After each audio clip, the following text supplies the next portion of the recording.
Oh man, we are back. We're back in the same room. We're in the same place at the same time. We're in the same territory. It's like two of America's Most Wanted. That's right. Right back here. I am shocked by how many people. We don't have a ton of views on any of these videos, but the people who like it love it. I get messages all the time. People like, when are you doing another coronavirus journal? And I'm like, I've been releasing like videos on the regular channel, photography videos, and people are like, when's coronavirus coming back? I don't care about photography. I'm like, well, it's so crazy. This is for you. Guys, let us know if there's any issues in the chat. We just had to like rebuild all this because we had to dismantle some of it because we have both gone back to the States. We were filming other projects. And so we've been frantically for the last 45 minutes like, okay, where does this cable go? How does this work?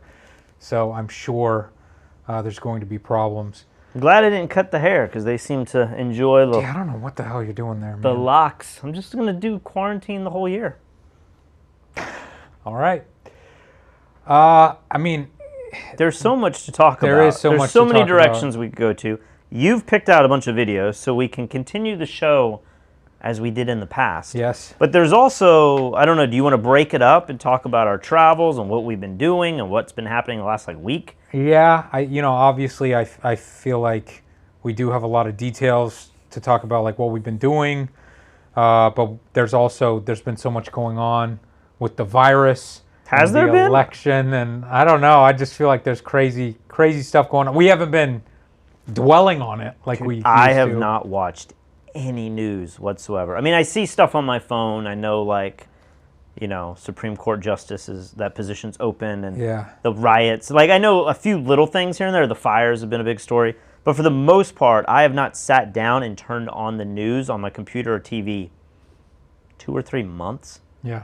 It felt so good. Yeah, I know. It felt so good. I was getting super depressed being trapped here. I mean, I was very open and honest about this. Like, I felt like I was going crazy because you and Kristen like sitting in the house and doing nothing anyway. So, like, your life was the same. And then Katie kind of liked sitting around and doing nothing. And so I remember we were getting into arguments because I wanted to go to Burger King and, like, get food to go. And everybody in the house is like, I can't believe you'd be so disrespectful to everyone in the family. I'm like, I have to have some semblance of a normal life. And you guys are like, why? Quit being selfish and just quarantine. And I'm like, how long are we going to do this? And you're like, it's probably just going to be another month. And then it's like, just going to be another month.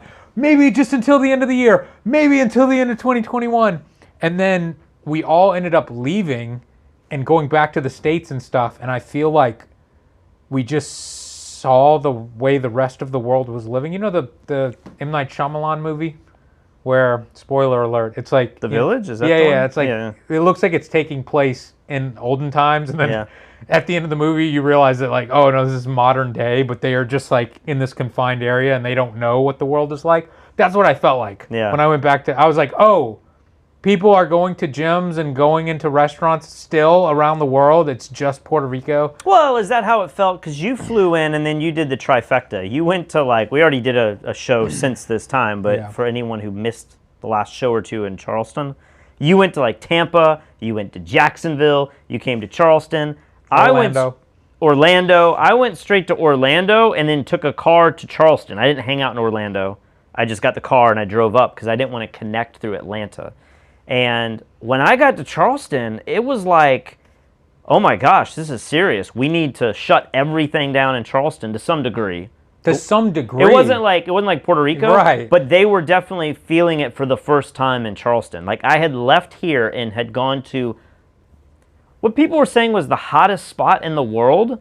But then I started talking to other people in random little towns, and they'd be like, no, we were we had the highest infection rate. So I think for a while there, like in June, everyone thought that their town was the worst place they could be. But It was. I mean, Charleston right now, I don't think anyone can. No bars and restaurants can be open past 11. I keep seeing my jiu-jitsu gym open. People rolling around with each other. How is that allowed? That's kind of crazy because, like, Charleston and a lot of cities have mask ordinances where you have to wear a mask inside restaurants and, you know, shopping. I don't know how jiu-jitsu makes any sense, but I don't either. I mean, it does definitely seem like the most dangerous thing you could possibly do. But I think going back, your point of all of this was that we were hypercritical of what you were doing. Yes. And then we all went to the United States and started slowly doing those things. It started. I will say I never got to the point where I was hanging out. I ate indoors once kind of by accident. The restaurant used to have vinyl windows, Rutledge Cab Company, and we went there and then suddenly they had glass windows now and I was like, man, I'm kind of indoors. But other than that, I ate outside every time. I never hung out with more than like 3 to 5 people. I went on the boat, but it was with my sister and people that I was interacting with the whole time. So I never feel like through all of this that I ever really let my guard down. It wasn't like I was going to concerts and going to the bars and eating indoors. Like, I didn't do that. I mean, you're still flying. Yeah, but a good friend of ours, Jesse, he's a pilot for Delta who is furloughed at the moment. He's been furloughed all summer. I asked him on the phone the other day, I was like, how do you feel about flying? Because in my opinion, it kind of feels like being in a flight, maybe the more hours you're in, like you just flew from LA, maybe the more hours that you're in that flight, the greater your risk goes up. Seems like that's reasonable. But if you're in a flight with 50 to 200 people for a couple hours, to me that seems about as risky as being in a grocery store in the middle of the day that's already had 200 people. And now you're there for an hour walking around and, you know, their air conditioning is probably not as good as what's in a plane. And he agreed with me. He thought, yeah, I think flying might be about the same risk as going into a public air-conditioned space for a similar amount of time. It seems hard but to grocery believe stores, that. we don't even, like, you go to the grocery store, I don't even consider that anymore. Yeah, we're not wiping exactly. our groceries. Yeah. We're not, like, I mean, I'm not wearing the face shield in the grocery store. I don't even, like, wash my hands when I leave. Katie gets mad at me. Okay, that's a little ridiculous. But catch up on these super chats and let's get to a video. Was there an easier way to see all the super chats at once? Well, I got them right here. Let's see. Brad Fogel. Dude, your hair, Patrick. I know, man. I know. I did an engagement shoot like this, and my mom is pissed at me. My plan was to cut the hair and then do another one down in Puerto Rico so we'd have both. Yeah. But we have to send out save the dates. We still don't know if we're going to have the wedding. But we got to save the dates so they're like, hey, we may still delay it. And so we're going to use the pictures of the long hair. My mom is not happy. Abel Dubail says... Oh, you missed one. The Pat is You missed back. the most important one. Who's the bearded girl on the left? I did miss that one. It's Pat. You remember the sketch? Yeah, that's it's true. Pat. Danny says, how much money to cut Pat's hair live? Remember when we were going to shave your head and you were like, no. Here's what you got to do. If you delay the wedding, you got to take it off. The backup date's October of next year. I know, so you got That's plenty a of long time. time. You see how he didn't agree to that, guys? He's afraid of looking this bad. Improvisaire says, make a douche bun. I don't know if I can do that yet. Is that where you bring it up here? And... Dude, you're missing all the super chats. Really? Abel says, the Pat is back, hoot hoot. And Danny says, oh, we got that. Yeah, how much money to cut the hair? Hey, you missed one. All right, so we're caught up on super chats. We're definitely going to read everybody's super chats, but it may be difficult for us to see. I need like a little bun light. Like a little light that, like, if I put up like this, is it the samurai look? Is it Magnolia where? That is a samurai look. Where Tom Cruise has the hair that's like, you got to tame the. Oh. I don't know where to begin with these videos. I have like some crazy videos, and I have some stuff that I wanted to talk about, and I couldn't find a video soon enough. Let's start on I guess a lighter / darker note. You know how to work all this still? No. College parties during the pandemic, spreading fear and possibly the virus. This new video appearing to show massive groups of Florida State fans off campus, crowding together without masks to celebrate Saturday's college football home opener. It was a similar scene near Kansas University, another packed party with almost no masks or social distancing. It comes as communities across the Midwest are seeing infection rates soar, with thousands of COVID cases linked to campuses in the region. Health officials are now asking Michigan State University students to quarantine after more than 340 people linked to the school tested positive for the virus in 3 weeks.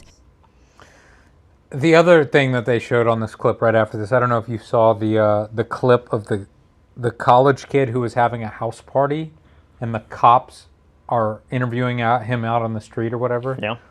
With the body cam footage, and the kid's like, "Yeah, I just tested positive for the virus," and the cops are like, "And you invited people over to your house?" And he's like, "Yeah." So it was like he purposefully invited people over when he knew he had the virus. Well, on the car ride from picking you up last night, was that last night? I was talking about one of my cousins made an article post in text format on Facebook about something Fauci said recently. And it basically was like, we have all these viruses, name them, herpes, HIV, even chickenpox, that we don't have cures for. And once you have the herpes virus, you have that your whole life, you're still contagious. I guess you can give it to other people too. But you have cold sores that come out on your mouth when you get stressed, If you have AIDS or HIV, you're probably going to develop AIDS and die from it eventually. But there's no cure for that, but we can kind of subdue it, He was just making the argument that we don't know yet that you're totally good if you get the virus and there's going to be no consequences down the road. Maybe for your whole rest of your life, everyone that gets coronavirus in 2020 or later, maybe their whole life there's going to be some other complications that come back that we don't even know of yet. That could be the case, but you could say that about everything. I mean, you could... He had listed, I think, like 20 different things that we know coronavirus does besides, like, kill you. Like, if you survive it, there were all of these other things. I don't know them off the top of my head, but, like maybe children have hypertension, and people have headaches, and people have fatigue, and people have cough. Like, there's all these things that happen, Lose their hair? Maybe they lose their hair. And so, what if that happened to you? I guess all I'm saying is, like, it wasn't that long ago, maybe even a month ago, a friend of mine in Charleston got it, and I was just thinking, man, you and I had this conversation on this show. What if we just get it and get it over with? And when you go back to college, one of my ideas like a month ago was, why don't we just let all the college kids go back, quarantine them on campus, let them all get the virus, those that get it, like not give it to them, but if you get it, you get it. Sure. Your survival rate is like 99.9% chance if you're higher. If you're that age group. Yeah. Extend the nines out. Yeah. And then you're kind of doing the herd immunity thing. Like now all those young kids that are super spreaders are going to be locked on campus. They're not going to get it. Those that do die, their parents are going to be pissed, and it's going to be a bad PR move. But my thought was, why don't we just let them all get it, and then they can all go back out, and now they aren't going to be super spreaders. But when I read this thing Fauci released about we don't know the long-term consequences, on one hand, it feels like a kind of a conspiracy thing. It's like, is Fauci just saying something to make us fearful of this virus? But he's a doctor, and he's a medical professional. He's cautious. He says science hasn't shown us the science yet. Like, it needs time to manifest. But it just made me think, like, well, what is the right solution? Should we all be trying to not get this virus, which seems to be what everyone in the media and the doctors are saying? Or kind of what you were hinting at, let me get the virus now, be over it, and I'm good. But are we good? Well, I've got a little bit of info on that. Mike Kidwell left a super chat just for you, Patrick. He says, Patrick, I love you, man, but your man bun is unacceptable. I need more hair. I agree, dude. You're gonna have the man bun and the short shorts. Oh my gosh, my hair is now longer than the shorts. Can I just do that? It's true. Sad but true. So speaking of, I guess this is kind of we can move now to Sweden. I've got 2 clips on Sweden. I have heard from a few people recently that Sweden... What's going on over here, Patrick? That Sweden is starting to become vindicated.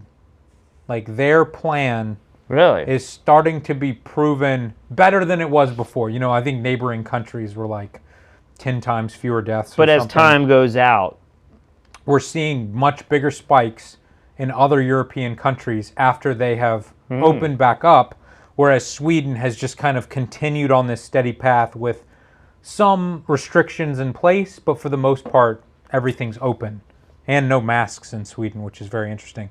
Here is a quick clip about the school system.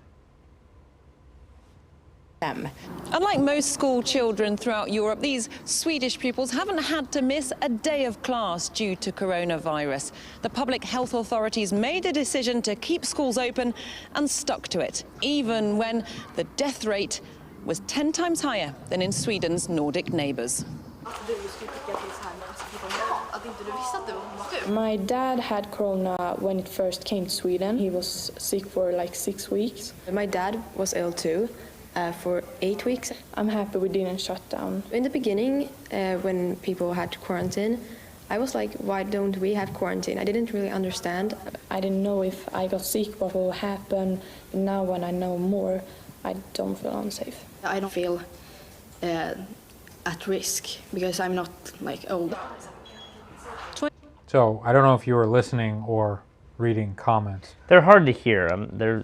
You were reading comments, but both of these girls' parents had it and were sick for a very long time, and they said they felt very unsafe, you know, during that time. In their home? They didn't know why. No. Just like in Sweden. Like, why isn't Sweden doing a lockdown when everyone else is? And now both of them have changed their mind, and, you know, obviously they're children, but it's just interesting to hear from them. And now we're about to hear from the parents. The chief virologist or... No. Principal of the school. 20 out of 70 teachers here caught coronavirus, as did the assistant principal. For 3 weeks I couldn't walk out from the bed. I couldn't eat, I couldn't sleep, I couldn't walk. I was really sick. I do think I made a sacrifice, yes. But I think it's worth it. Because it's about our children and they are the most important thing we have. What a crazy, I mean, again, every time I watch a video on Sweden, it's just the most reasonable people. Yeah. No one's screaming, there's no protests or anything. They're just like, it was hard. You know, I was very sick. I definitely made a sacrifice, but it was worth it for our children. Wow. How kind of you. I feel like our screen is a little bit smaller than it was before. You think we can make this a little bit bigger? I don't know. You may want to take it off so that you don't... I think I need to be able to see it. Oh, you want to see where it sits? Let's see. So here's a topic that I'm sure you have some videos about, but Leonessa is saying, she's in South Carolina, she says that you only have herd immunity for about 3 months and that she has had it twice. Now, I've heard this argument all summer long.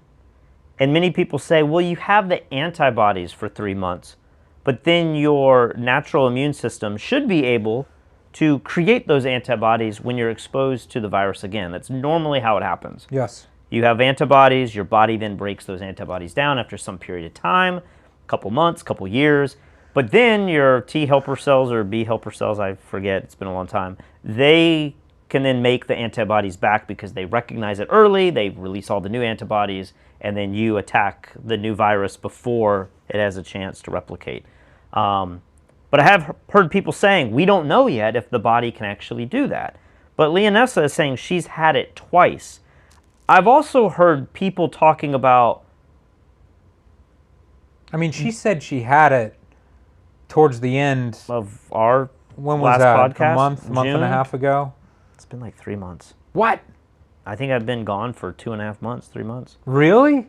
Dude, I've been I've been to Alabama, North Carolina, oh, Florida. Wow. Yeah, it feels like a long time since I've been back. Time flies. Okay. Well, my point is that some people, I've heard this thing stretched out to like 60 days now.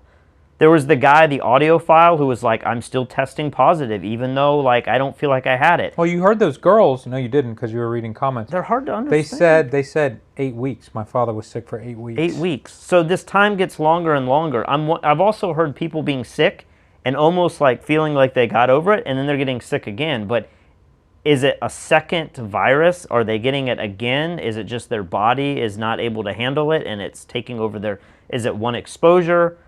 Has there been any cases yet where they're saying for certain people have contracted it 2 times now? Well, I'm glad you asked, Patrick, because I've got a clip. In Hong Kong, a 33-year-old man contracted the virus in April and recovered. When he returned from a trip to Spain in August, he tested positive again. Doctors say it's the first documented case of reinfection. Some people ask if they'll be immune to the virus forever after they recover. There wasn't a clear answer before, but now it's very clear. After your first infection, there'll always be a chance you'll get infected again. Well, scientists today reported 2 more cases of patients in the Netherlands and Belgium catching COVID-19 a second time. But the World Health Organization is urging calm here, saying reinfections are not likely to happen too often.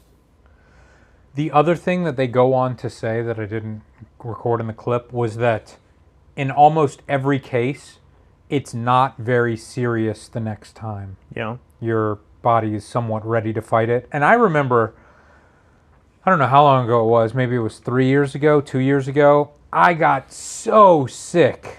I think I got the flu or something from somebody in my jiu-jitsu class. Yep. And I swear I got over it, and then a week later it happened all over again. Obviously that's I don't know if that's more interesting or less interesting than catching something and then months later catching it again. It almost seems stranger that it could happen so close together. But well, I'd be curious with Leonessa if she was tested positive twice, because we're also entering the flu season. Yep. I got the flu shot for, with the flu vaccine, what they do is they look around the world. I mean, I guess now that we're traveling, I don't know how this works, but it used to be that the virus would slowly go around the world, right? And so they would look to the east, and then they would say, here's the most likely virus that we will get in the United States, and they'd pick 2 or 3 strains, and then they would kill them, and then they would inoculate everybody with them that went into the CVS or whatever. Sure. So I got the flu shot in hopes that that is the strain that is going to be in the flu season, and now I'm immune to it. But I'm curious to know, are people just feeling sick with the flu now and being like, I had coronavirus and now I have all the same symptoms? Yeah. I know the symptoms aren't exactly the same, but it'd be very easy for people to misdiagnose having it again. So Leonessa, I would love to know if you tested positive a second time, and then that also makes you wonder, is there a mechanism with the testing where somehow you could test positive, like they just said the first case, was it the first case in Hong Kong or the first case in the world that they've said he definitely tested positive twice? Yeah, I would imagine it's Hong Kong, because that's still a pretty big city. We've heard about this months ago. So, I don't know. Let's watch this other Sweden video quickly. Sweden was widely criticized for paddling against the worldwide lockdown tide, but now there's a sense of vindication. Around the world, economies are struggling to stay afloat. The Eurozone has shrunk by 12%, but Sweden's hit is less than 9%. As for COVID, Sweden has gone from being one of the most infectious European nations to one of the safest. Right now, we seem to be in a fairly good position. We see a steady decline in the number of critically ill patients and also in deaths since the mid-April. Let's just look at the numbers. I got them pulled up. People are saying hot mics. Do you think this has to do with your graphics card? Or something where people are hearing my mic, or like when we get quiet, they're... I can tone it down a little bit.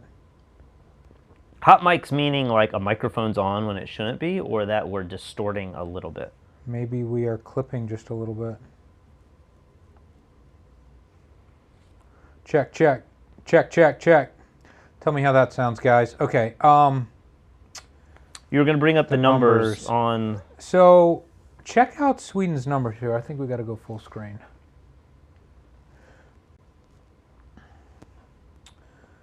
Sweden's daily new cases really dropped off. I always like to click the 7-day moving average. It's the far right. Oh. Gives me a better idea of like the overall trend. I want to know what happened here at the end of June. It just dropped off a cliff, and then it's been fairly consistent, but I mean very low. We're looking at 200 cases per day. I mean that's pretty low, even for their small population. But check out the number of deaths per day. I mean, we've got some 0-day deaths here. I mean, here's a spike and it's 5. Go to their peak. What were the top deaths that they were having? Over 100 a day, and now, you know, they're like 1 to 4 per day average, 1 to 5 per day average, and now. Just out of curiosity, I don't know if are you planning on staying on Sweden's? No, I've got other countries pulled up. I would love to see what like their neighbor is, like Norway or somebody. One of the other countries. I'll pull that up in just 1 second. So I know, yeah, we can't really compare them directly with Spain, but Spain and the UK are currently having a second wave right now. I mean, whoa! Look at these cases. That's crazy. Now, you do have to keep in mind that there's probably infinitely more testing on this side than there was over here. So we're not going to see a similar U-curve in the deaths. You can see that Spain got down to 0 deaths many days in a row. Yeah, in the summer, and I think they had some pretty serious lockdowns and stuff. And now you can see like over 200 deaths per day in the last few days, and people are saying that you know, the second that you start letting people go back outside again, then everybody's going to start getting in. But did Spain have a true lockdown? I feel like the more I talk to people in Europe, the more they kind of act like. Early in our show, we were talking to a guy. He was releasing a light modifier, and he was in the Netherlands, I believe. And we were just like, "Oh, what is it like there?" And he just kind of acted like, "Yeah, I mean, yeah, it didn't seem that serious." And the more I look at Europe, it feels like Europe's opened up more and has had a lot less criticism than the United States. Yeah. Maybe that's looking through the lens of somebody in the United States. Yeah. With our political system, and everyone's like yelling at the president or loving the president. Yeah. But it seems like Europe is kind of doing good, you know? Like I thought they were, but like this is news to me. I haven't kept up with Spain. Let's check out the UK real quick. The UK is considering going back on another lockdown. So, I mean, look at this spike. Oh, wow. It's kind of similar. I mean, it's almost back to the levels that it was back in March and April. Well, this makes me wonder, are we going to have this? Like, the United States was behind everybody. I mean, you remember Spain and Italy were like, Italy was horrible. Yeah. They were setting the precedent of like 10% death rate. Yep. And so we were hit a month or two, month and a half after that. So I wonder if these are trends that we are all going to experience. But you're looking at the deaths now. Yeah, it's so low in the United Kingdom. I can't quite figure out these numbers. Go back up. I think, again... It's just a delay. It's like the cases are going up, but it's going to take a good 3 or 4 weeks before the deaths start to follow. This exact same thing happened when I was in Alabama. It just seems so low. I mean, 27 a day, 21 a day. We had the 4th of July. That's when I was in Alabama, and people were saying like, oh, the cases are going back up, but the deaths kept going down. Yeah. And I was making the argument that it's just the testing. We're testing more people, but sure enough, a month later, into August, the death numbers went back up following the trend. So it's like it's a leading trend line with the cases versus the deaths. What Norway or somebody. I don't know who's immediately next to. So I heard the Prime Minister of whatever his title is of Sweden talking about his neighboring countries, and he was saying that it's an unfair comparison. I mean, look, they only have 267 deaths total in Norway. He was saying it was unfair because their initial boost of contractions was really bad, from people traveling. And so he said it was coincided with some sort of Swedish holiday or something. And he said when you look at our numbers and how quickly it shot up, it's very similar. And he named these other countries that actually did worse than Sweden. So, I'm sure he wants it painted in a positive light, but who knows? I mean, you can see they're definitely having an uptick. Norway is spiking a little bit, but I mean, it's so small. 80 cases a day, that's just nothing. And then deaths are probably near zero. Yeah, many days was 0, and then these are one death days. This is Norway's worst day ever at 16 deaths. Do Finland. Somebody's saying we picked the wrong country. I mean, they're all the Norwegian countries. It's going to be slow to load. Let's look at the United States. So we've passed 2 grim milestones, as the news anchors love to say. 7 million cases and 200,000 deaths now in the United States. I mean, I remember just a few months ago, people were saying like, "Oh, we might break 100 this year."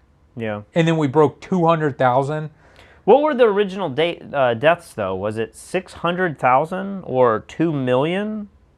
Weren't people saying, like, if you add up World War II and World War I and Vietnam all together, there were some numbers at the beginning of all this that were crazy. Was it 2 million deaths?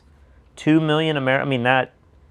What, could have happened? Could have happened. Oh, yeah, Trump does say stuff like that. He's like, if I didn't shut down the China planes, then we would have millions of deaths. So, who knows? Obviously, I don't think that's true when no other country in the world has that death rate.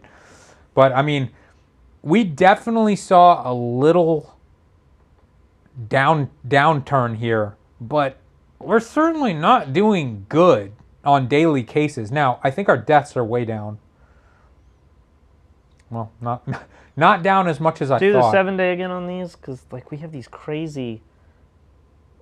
So yeah, I mean, we're almost to our second trough, but it's still way above. Like, I mean, this is where we were at the beginning of April.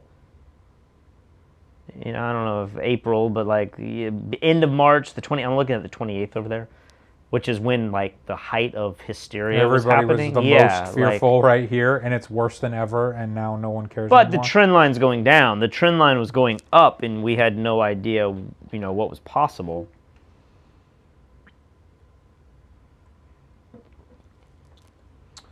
So we're going to look at Finland. I mean, very low deaths as well. Let's see.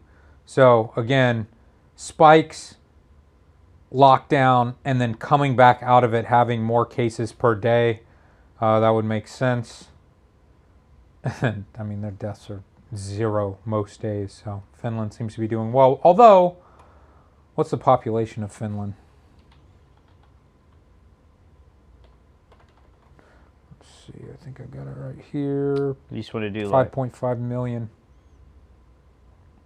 I mean, at what point weren't we debating, total deaths per million population and all of these sort of things? Yeah, so if who's faring the worst and the best? If you look at this, it's interesting to see who's doing so poorly. Now, Belgium is doing very poorly. I mean, Peru, 948 deaths per million. That's crazy. That's like getting up there close to New Jersey and New York. I think they might be like 1,300, 1,500 deaths per million in those cities. Yep.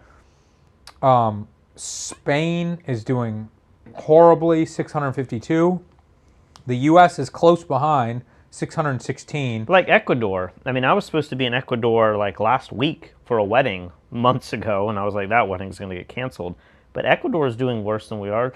South America, I mean, really, my take from this, look at this. Bolivia, Brazil, Chile, Peru. South America has done horrible with this. But if you look at bigger westernized, quote-unquote, countries, Belgium is the only, in Spain, maybe you could say Brazil is a western country, kind of, throw that in there. But the United States is leading the way here. You have Belgium and Spain above the United States.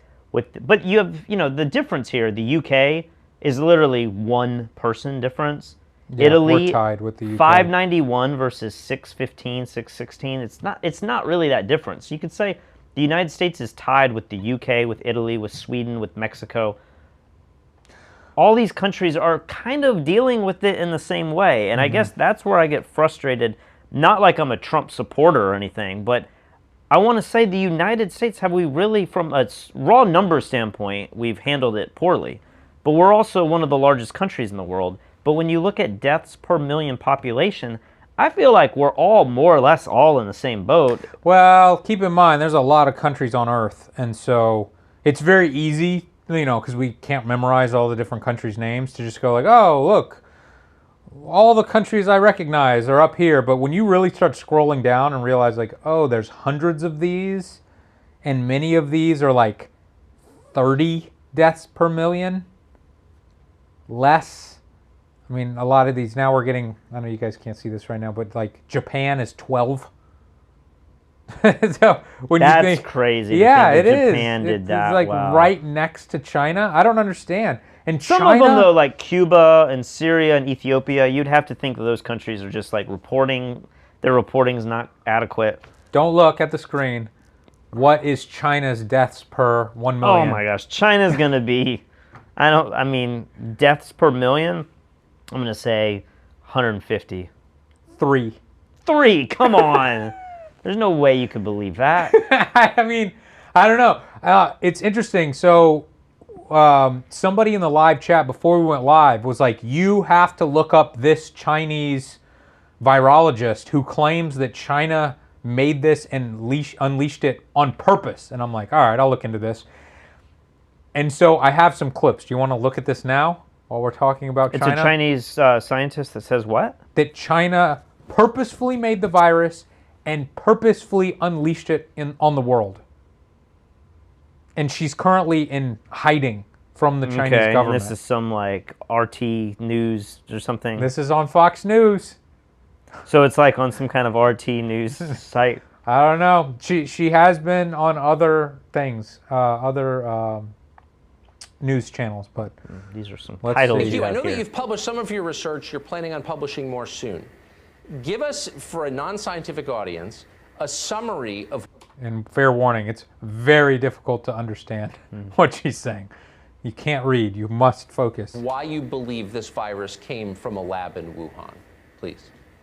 Okay, briefly, from my first report, I can present the solid scientific evidence to our audience that this virus, COVID-19 SARS-CoV-2 virus, actually is not from nature. It is a man-made virus created in the lab based on the China military discovered and owned the very unique bat coronavirus, which cannot affect people, but after the modification becomes a very harmful virus at now. So I have evidence to show why they can do it, what they have done, how did they do it. So apparently she has been releasing these scientific papers. I haven't done much research, like literally before we went online, I looked this up. But she has released scientific papers that some scientists are saying have promise or something. It's not like she's just going on Tucker Carlson and then never showing up again. Yeah, but it was like week 2 of this whole series. There was a couple videos that came out that I was talking about and using in our show where people were making the same claims, and it's very easy to discredit people, or it seemed like the whole scientific community came and disproved all of this and said, we've been able to run all the sequences, and what this guy is saying is not true. I would love, and maybe this is just not what mainstream media does, but I would love for them to show on the screen, here's sequences that, you know, are the minutia, but like, here's where the case all falls on this. But they don't ever say that. You should, but that's what this show's about. We are the media But it's now. kind of even over my head. Like, I don't know how to do these. But you understand more than me. Like, you went to science school. I can read it over and over with some help of like commentary and say, oh, like I see what they're saying. But I'm also not educated enough to where I could be fooled into believing, oh yeah, that's what it is. How about this? Because you understand it more than me. So for the next show, whenever it might be, just look into this woman, and there's got to be like debunking articles out there who claim she's wrong, and there's probably articles that say she's right. So I just don't think I'm a something. professional enough to I mean, I'm definitely not a professional. I know that is true. I just know I'm going to find both sides. I'm going to find people who say her claims are absolutely crazy, and then I'm going to find all the people that are like, no, actually, it's going to be like hydroxychloroquine. And you're going to say, what in the world is the truth either way? Yeah. Because there's evidence on both sides, you know? There's good people on both sides. So here is probably the biggest bombshell of this interview. Such damage. Do you believe the Chinese government released this intentionally, on purpose? Did they do this? Yes, of course, it's intentionally. And even no need more evidence, you already can see what they try to cover up from the early beginning, as I reviewed in different medias before, and also what else they have done, like making the fabricated virus to throw out the natural origin theory, censorship, every evidence point to the lab origins, and also clearly try to make people like me want to talk about the truth get disappeared. You know, it's hard to be shocked in a moment like this, but you have succeeded in shocking me. Unfortunately, this is not the forum for the details of your research. I don't have the grounding necessary to ask you the right questions.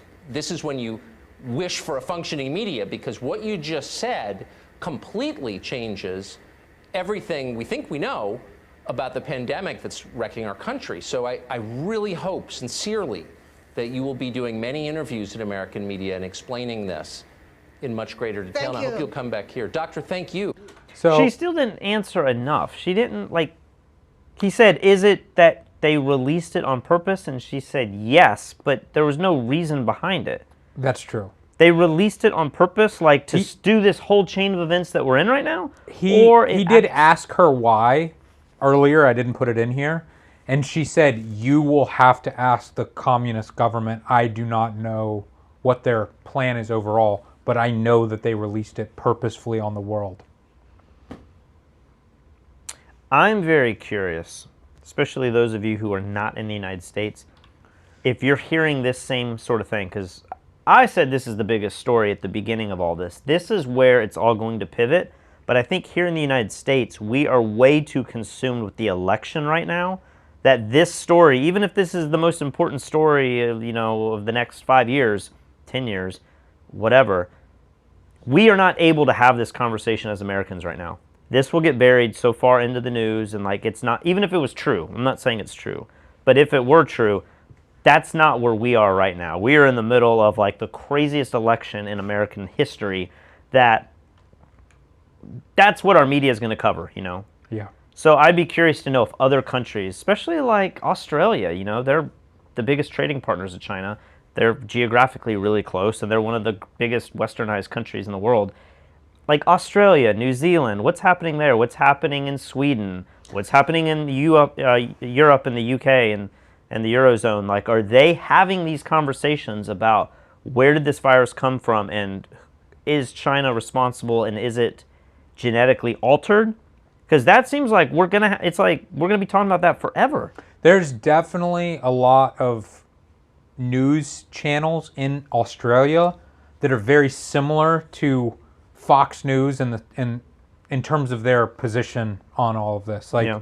I had a few clips and I decided not to put it in, but now I wish I had them. But there are anti-mask protests in Australia. They don't seem as crazy as in the United States, but they have them. They have, you know, the news channel that is basically all of the anchors are saying that Sweden had it right and we shouldn't be doing any lockdown and like we should just be going for herd immunity. So they seem very conservative. And then there's the it's like Australia's 60 Minutes also seems like a very conservative news source, and they have all this anti-China stuff that I've seen as well. So I think Australia is somewhat similar to the US, but there's got to be a world consensus though. Like everyone's got to be talking about this. I don't know. Let us know. Let's read some of these super chats here. Wyatt Ryan says, been tested for COVID 3 times now. All symptoms similar to COVID, but they all came back negative. I have a buddy who that happened to. It's the most frustrating thing ever. You know, it's like when I got sick in January and then COVID came around, I was like, oh, hopefully I just had it and now I'm good. And then I kept testing negative. The problem is the symptoms for COVID are universal symptoms for everything. Yeah. And that's the case, like, that's one problem if you try to diagnose yourself with any kind of disease, is you start reading it and you're like, oh my gosh, hot sweats and vomiting in the morning, I have that. That must mean I have this. Or like even simpler ones like fatigue. Yeah. It's like, oh no. I mean, how many times were we running up and down the stairs and we were like winded and I was like, man, I think I have it. So I'm prepared now. Like, it'll be interesting to see what happens. I am in a 14-day quarantine here in Puerto Rico. We had to sign something and like do that going through the airport. And I did just travel on a plane. But I'm curious to see if Kristen and I guess you, because you've been through it too, you just landed last night, you're a day behind us, if we will, in a couple days, like I kind of feel like my voice is a little raspy right now. I mean, my voice is a little raspy. I'm telling myself it's because I haven't talked like this to anybody in a long time. Yeah. But, you know, how am I going to feel? We're about to do this crazy diet. Whole30 starts tomorrow. I don't even know really what this is, but I'm looking at what I can't eat for 30 days. How much weight have you put on? I think I'm towards the low end of my weight. I think I'm doing pretty good. I have hit, like, when I hit 190 pounds, that is wake up call, danger zone, like alarms are like, you are a fat ass. Yeah. And I hit 190. I could tell I was getting even more fat in LA. Yeah. We were just eating snacks all day while we were filming and stuff. And then when I got back, I stepped on the scale and it was like 190 point something. And I'm like, all right, time to go scorched earth. See, I think for certain I've lost all my muscle mass. And so I'm like, I'm not heavier. Like, I'm at a decent weight. Like, I'm kind of shocked sometimes when I look at the scale. But I'm like, I have lost all the muscle. So if I start working out, I think I could easily get to my highest weight and then be like, oh, like that's not good either. So I don't know. We'll see what happens. My whole point was, I'm sure I'm going to start feeling really weird doing this diet. Like, I can't eat any sweets. I can't have any carbs. It's like all these random things I can't have. It's like meat, which I love. So I just bought hundreds of dollars of steaks and seafood at, the other day. And so, I don't know. I'll see if I start feeling sick and I'm going to be like, it's COVID. Cruiseman's Garage says the overall health of Americans has a lot to do with the death rate. That's probably true. Mike Kidwell says the best thing about this is it feels like sitting with my friends and having a conversation while watching the BS on TV. I love you guys. Well, we love you too, Mike Kidwell. Thank you so much. What is next? Oh, speaking about unhealthy Americans, this is interesting. The coronavirus is on track to become the leading cause of death in the United States. According to new projections from the University of Washington, more than 315,000 Americans will die from the virus by December 1st. 315,000 Americans by December 1st. I wonder why they did December 1st and not January 1st. It's kind of weird, right? Yeah. Are they trying to say how many people will die in the year? Because that's not even a year. That's going to be like March to December. Yeah. I don't know why they would do that. If current patterns continue, pushing the virus ahead of heart disease and cancer. Well, hold on. If current trends continue, we just pulled up the trend lines and they were very hard to interpret. In some ways, we're like going down.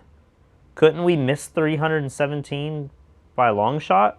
But if the trend goes back up, maybe we hit 400. It just seems like... This clip was from 3 weeks ago, so I don't know if we've learned anything since then. But it seems like our death rate is somewhat consistent since then, right? I'm already forgetting what the chart looks like. The death rate seems to be going down, but the infection rate has kind of gone up a little bit the last month. I like how all the news anchors, they got to put their like nice guitars in the background, like they're... But... let's see. Oh, speaking of Australia, do you see this clip of the Australian woman getting arrested for a Facebook post? Dude, I've been off of most of this stuff. This was big news a few weeks ago. One Facebook post and this pregnant woman is now in deep trouble. You're under arrest in relation to incitement. Incitement? What's that? What on earth? Excuse me, what on earth? Just put your phone down. Can you record this? Don't you just love, like, when somebody's super pissed in Australia, it's, excuse me, what on earth? Excuse me. And the states were like fighting the cops and stuff, and she is at peak anger. Excuse me, what on earth? Yeah. I can't really do an Australian accent. I'm in my pajamas. What's I have this? an ultrasound in an hour. because Yeah, I'm she's pregnant, so... I'll take it easy. What's this about? But I have an ultrasound Just let me finish. in an hour. Let me finish and I'll explain. It's in relation to a Facebook post, in relation to a lockdown protest you put on for Saturday. Yeah, and I wasn't breaking any laws by doing You that. are actually, you are breaking the law. That's why I'm arresting you, in relation to In incitement. front How of can my you children, arrest her? In front That's- of my 2 children. She urged people to attend an anti-lockdown protest in Ballarat this weekend. I'm happy to delete the post. This is ridiculous. Yeah. She could face a jail sentence of up to 15 years. So this happened a few weeks ago, and you know, of course, all of the conservative people in the United States point to that, and it's like, aha, government overreach, like they're stopping us from protesting, and they're, you know, before we even commit the crime, they are arresting people, and this is what's coming to the United States. It's funny, the woman, I saw interviews with her after the fact, and she was like, I do have to say that the police were very nice, and they said they didn't want to arrest me for this, but under the current situation, like, you aren't allowed to plan gatherings, you know, and like incite people to be unsafe. That's the current law in Australia. And so she was like, I didn't really know that was the rule, so I'm happy to delete the post, and it just kind of ended. But in Tallahassee, they're just like, party on, man. Yeah, exactly. Have you been, you know, you don't watch football, but college football is like my favorite thing ever, and I just feel like I'm not into it. I'm watching more NBA right now than I'm watching college football. It's all these like non-ranked teams playing, and why? All the schedule. Are some colleges not playing? I don't even know. Like, it's been so hard to follow. Like, I've been cut off from everything, but I'm just looking at schedules of like the SEC, and I'm like, there's 3 games scheduled. How is that possible? And like, all the ranked teams aren't playing in one weekend. You know, it's just really weird. But then you see the stadiums, and they have like 25% of the people are there. And you look at the NBA, and the NBA's had, I don't think a single player in the bubble has gotten sick.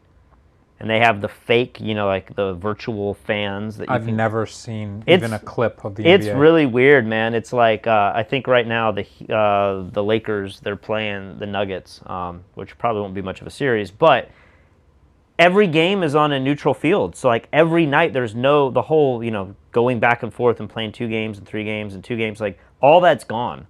So now it's just, you know, every night we show up to play and there's no crowd. It's strange. Yeah. But you compare that to what's going on in the college football realm, and it just feels like they're not doing out-of-conference play, and it's weird. And it's making me like, I don't really care about it, but that's all I would be consumed about right now this time of year. But I'm not getting excited about college football at all. What do you think about the UFC right now and mixed martial arts? Did they shrink the ring? The ring is smaller. Why did they do that? I think they built this studio in their office. Yeah. And I just think they have less room, so they made a smaller cage.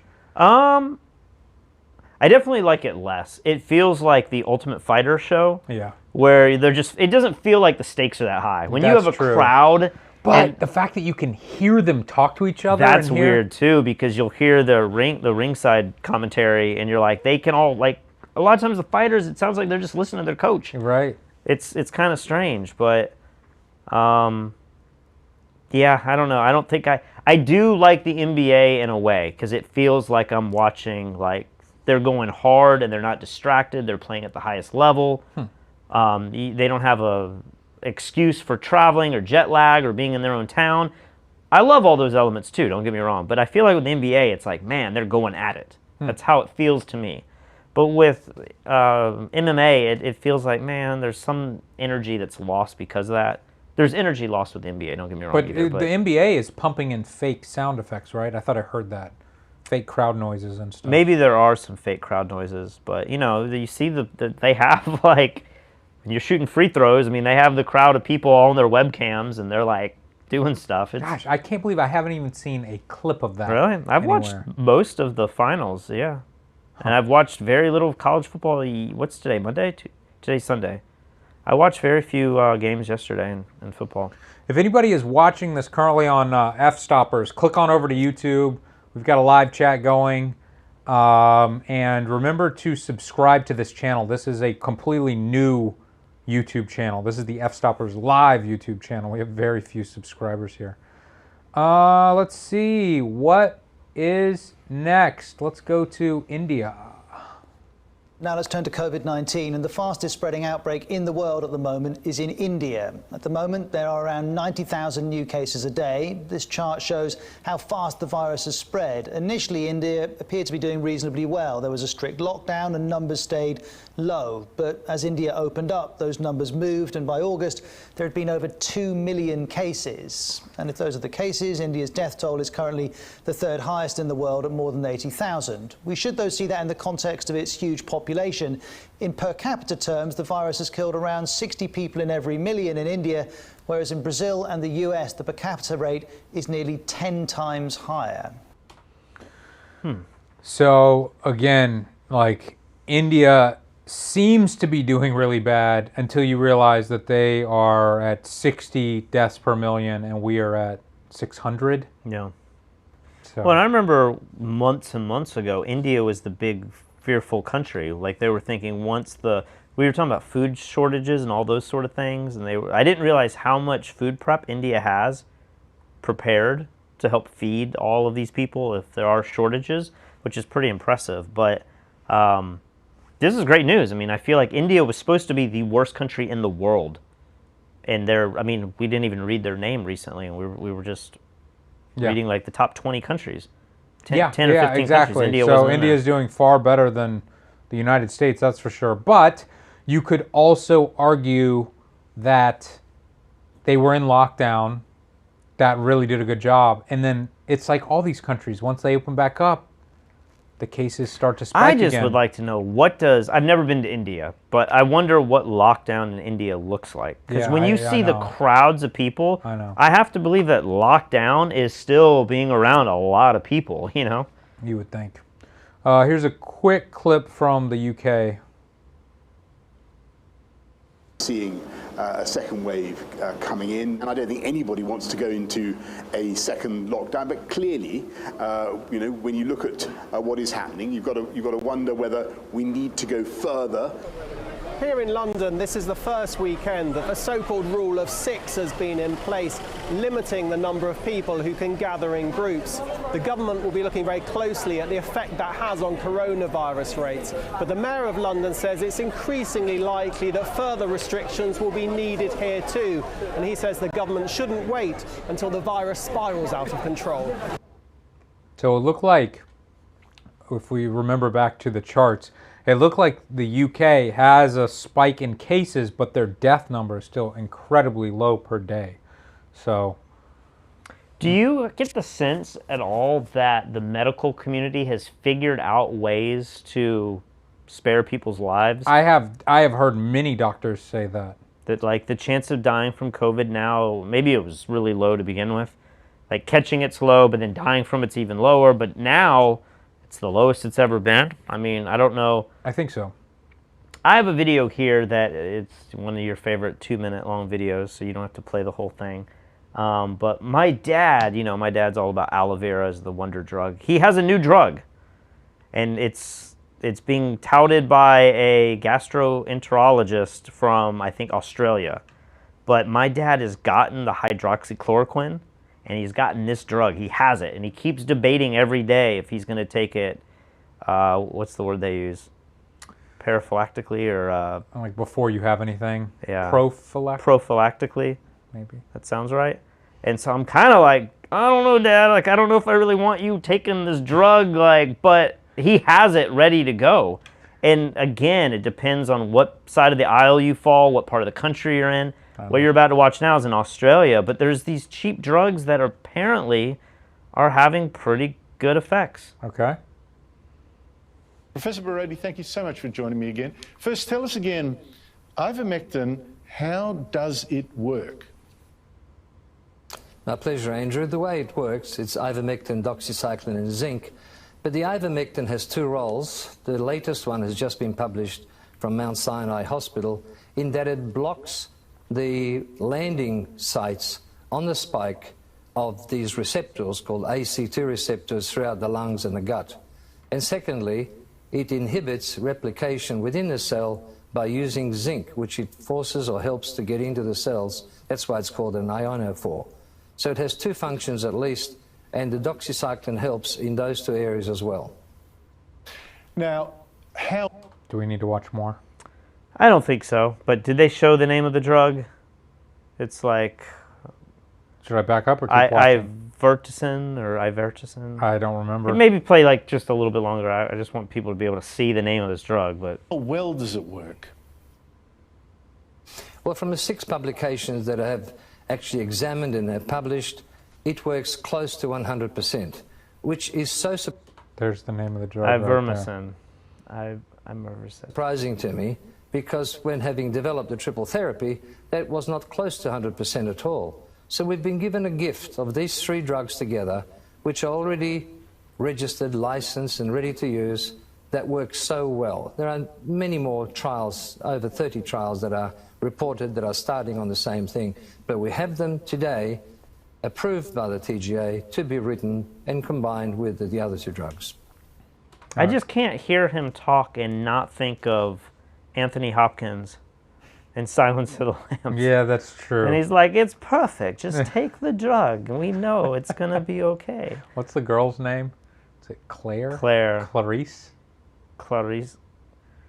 Clarice. Do you hear the lambs, Clarice? It was something like that. We can stick on the drug roll we're on here. Here's a little vaccine clip. There will be vaccine that initially be available sometime between November and December, but very limited supply and will have to be prioritized. If you're asking me when is it going to be generally available to the American public so we can begin to take advantage of vaccine to get back to our regular life, I think we're probably looking at late second quarter, third quarter, 2021.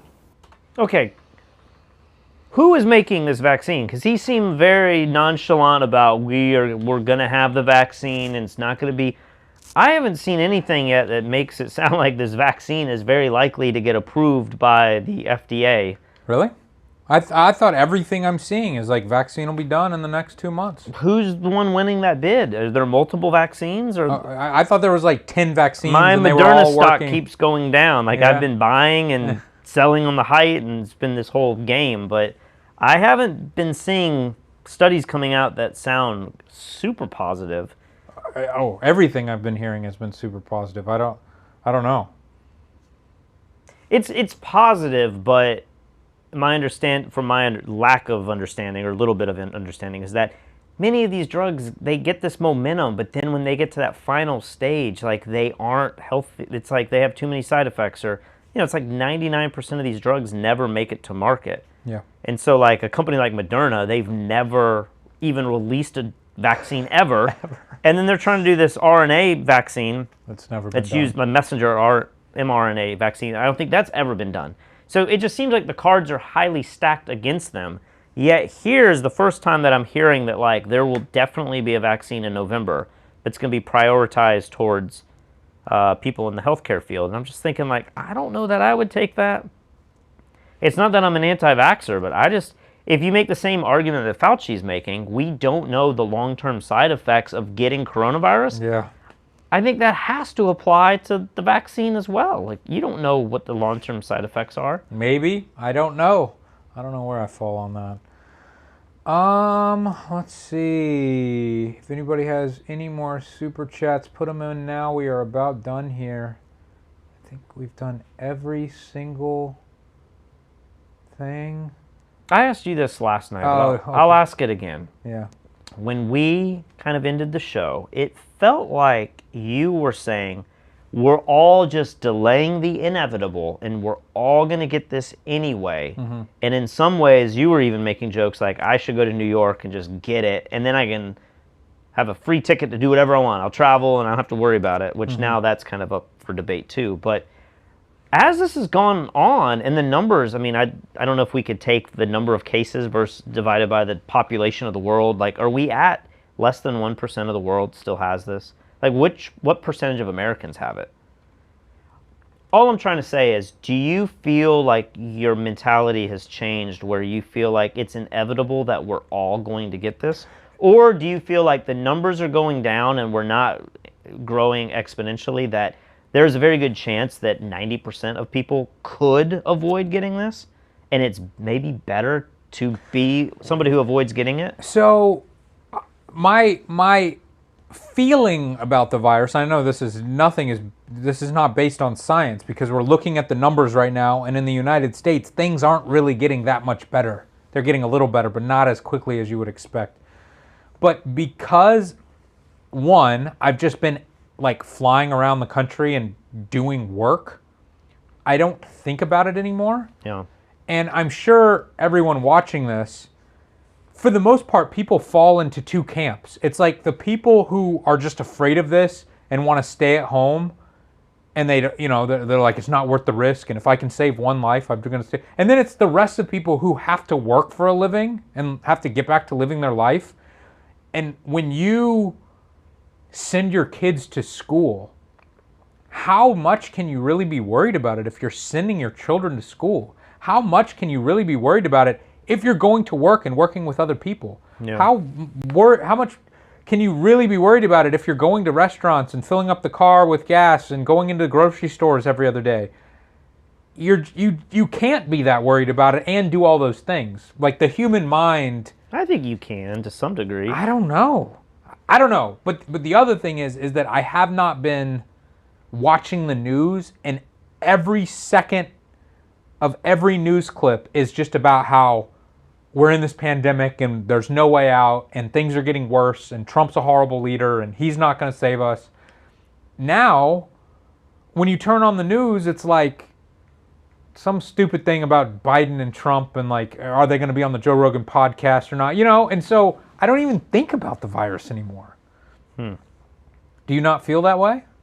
I mean, you have to feel like that more than you did when we were down here. I definitely don't think about it nearly as much as I used to. But my whole take was always, because I don't know if I have a compromised immune system or not. I mean, I've been on this drug for a year now, and I don't think I've gotten sick yet. I've gotten sick more than you. Yeah, so like I kind of feel like I'm the same, so I don't know if I'm more prone or less prone, but I've always kind of been like, I would prefer to be the person who doesn't get this virus. Sure. But now, like, not just I would prefer, but I'm going to take steps to not get it. Sure. But now at this stage, I feel like it's very likely that I will not get the virus. Especially now that I'm back in Puerto Rico, I feel like, man, I've gone into the lion's den and back. Yeah. And I feel pretty good. Yeah, and you survived it. And so now you've got a taste of it, and it's like, when something else comes up, you're going to want to do it. You'll go crazy. Like, imagine if Puerto Rico goes on lockdown again, and you knew that you had to do it for another 6 months, and like, you couldn't walk outside without a mask on, you can't go on a boat, you can't walk on the beach, you can't go into a grocery store except on these times, 3 days a week. Yeah. You'd be like, I'm just going to go back to the States. I'm not going to do this anymore. No, maybe. I mean, there's an advantage of being here and working in Puerto Rico. Yes, but, there is. I was just with Eli Licardi, and I don't want to like throw anyone under the bus or anything, but his approach was he just had a kid. His daughter's like 1 or about to be 1. And he was like, if you visit, masks on the whole time, and he didn't want to leave the house. And like, I've been trying to get him to like get in a motorhome and travel somewhere and like do something fun. And he is like very much locked down. Never in a million years. You would think he'd be the one to...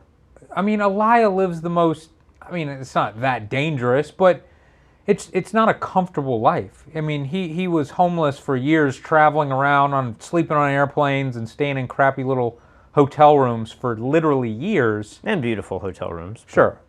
But I just and you know, when the virus was picking up, he was the one who called us and was like, we got to do the next Photographing the World in the middle of the pandemic because all the places are going to be empty. Now's the time to travel. And I would assume what changed for him is having a kid, you know, but there's other people like David, one of our employees at F-Stoppers. He has a kid that's probably around the same age, and he just went to LA with you. And like David's always been like, we were calling David being like, the world is ending. We were very doom and gloom. The stock market's crashing, buy gold, all the stuff you've seen us say. And David was just like, yeah, I don't see any of that. I'm kind of fine. Like, I'll travel. I'll do the projects that he just brought his daughter here to Puerto Rico. Yeah, they were a few weeks ago. He just brought her on vacation, and he was like, no, why would I be nervous about this for my daughter? Like, kids are basically immune to it. The flu is, I think, 10 to 20 times more deadly for children than coronavirus. But I have other close friends who were very afraid. They have children as well. They were very nervous about this. But they don't have the ability to just sit at home. They don't have enough money or savings, or they don't make money by sitting at home. And so eventually, they're like, I got to go back to work. And then, I got to go back to work. Well, I guess if I'm working, I got to send my kids to daycare. I got to get them a babysitter. I got to send them to school. And then eventually, you just send them back to school. And you're like, I guess this is what I have to do. That's the other big story. Maybe you and I don't want to spend enough time on this, but like the schooling thing, I feel like is crumbling America. The more people I talk to that can't send their kids to school because their towns have said we're going to do homeschooling, it has been a nightmare. Like I was selling so much stuff in the studio, like getting rid of light fixtures and chairs. Like I sold all this junk. I met a lot of people during that time, and every one of them were like, I don't know what to do with my kids. I have 4 kids, I have 2 kids, I have 6 kids. I got to have an iPad and a computer for every one of them. I got to separate them out. And the whole time I'm at the house and my kids are pulling me and saying, I don't understand, like, help me. And I am acting as a teacher while there's teachers teaching. And everyone, I'm hearing this from teachers. You know, Kristen and her mom, like, Kristen's not teaching, but her mom and her sister teach. They're like, I'm so worn out. I can't keep kids' attention. It feels like our education system is crumbling. Like, and what do poor single mothers do who don't have multiple laptops and internet? I don't know. I mean, what can they do? I mean, I was just, I had dinner with one of Kristen's friends the other night, and she was like, the teachers will stop class if a brother walks in and pokes his head in there. They're like, hey, we can't have anyone in the background, anyone distracting. And I'm like, what do you do when you have a bunch of kids in your house? You know? Like, and you have to be there. You can't leave them there. That's like negligent, you know? But you might not be going back to work, or you're trying to work from home. Like, it just feels like there's a whole other topic for another show, but it just feels like nothing is right in America right now, from our homeschooling and our education system, from the stock market to the economy, to people having jobs, to people being on unemployment. Like, nothing makes any sense. It just feels like everything is hanging on by a thread. And yet somehow, on the same token, everything feels like it's kind of going on and this is the new normal. But it's not the new normal. Like, this can't possibly last. It feels like, I was saying, like, there's going to be a whole generation of kids for the next year, a couple years, that are going to be so far behind. There's going to be 7th graders that were 6th graders now that do not know what they need for 6th grade or for 7th grade. You know, like, people are going to be falling further and further behind. And what's happening with the big education systems that are, you know, they're not able to even charge for dorms, and they're not having in class. Like, my school keeps calling me asking for money. Like, and I'm thinking, it's got to be this bubble that's just building and building and building. And I just feel like something really bad's about to happen. I certainly thought so, but Tesla's doing great. The stock market's doing great. Market's down the last week or so. But it's correct. Like, you're like, oh no, like Apple's down 20%. And then you look, and in the last like 6 months, Apple's up like 80%. Well, that's true, but I keep telling you should be buying, man. Like, Amazon's down like 10 or 15%. But it's not down 10 or 15. It's down 10% from like the week It's up 120% for the last 6 months. I don't know. Like, I've been having a mental thing where I'm like, if any stock, I've had some stocks that go up like 20% in a day, and I'm like, you have to sell. If something goes up 20% in a day, I am out. Okay. Moderna's done What that. if it goes up 100% in 6 months during the middle of a pandemic? You I don't buy know. more? I think there's companies that are going to benefit through this. I think Amazon's one of those companies. If the What virus, about Apple? The virus comes back, I think Apple and Amazon are going to do great. How can Apple do Because great? they're going to have more services, and they're going to have more things that are, you know. I don't think they will do better. I think people are still going to find, like, the rich people are still, people with I have money no and doubt. jobs are Apple still. will do fine. I don't think they will do. I think they will sell fewer iPhones in the middle of a depression than they did when things are booming. But I think a lot of people are also saying, where would you put your money? Are you going to put your money in the dollar that might be depreciating and there's inflation and the dollar's going down? Are you going to put it into Walmart or Target that might just be trucking along? Yeah. Are you going to put it in a bond? Are you going to put it in your... Where do you put your money? I know. And so there's like I a few know. companies that might do well. I don't know. Photog Mike says, who wants to take bets that the audiobook in history classes in the coming years is narrated by Samuel L. Jackson for the year 2020?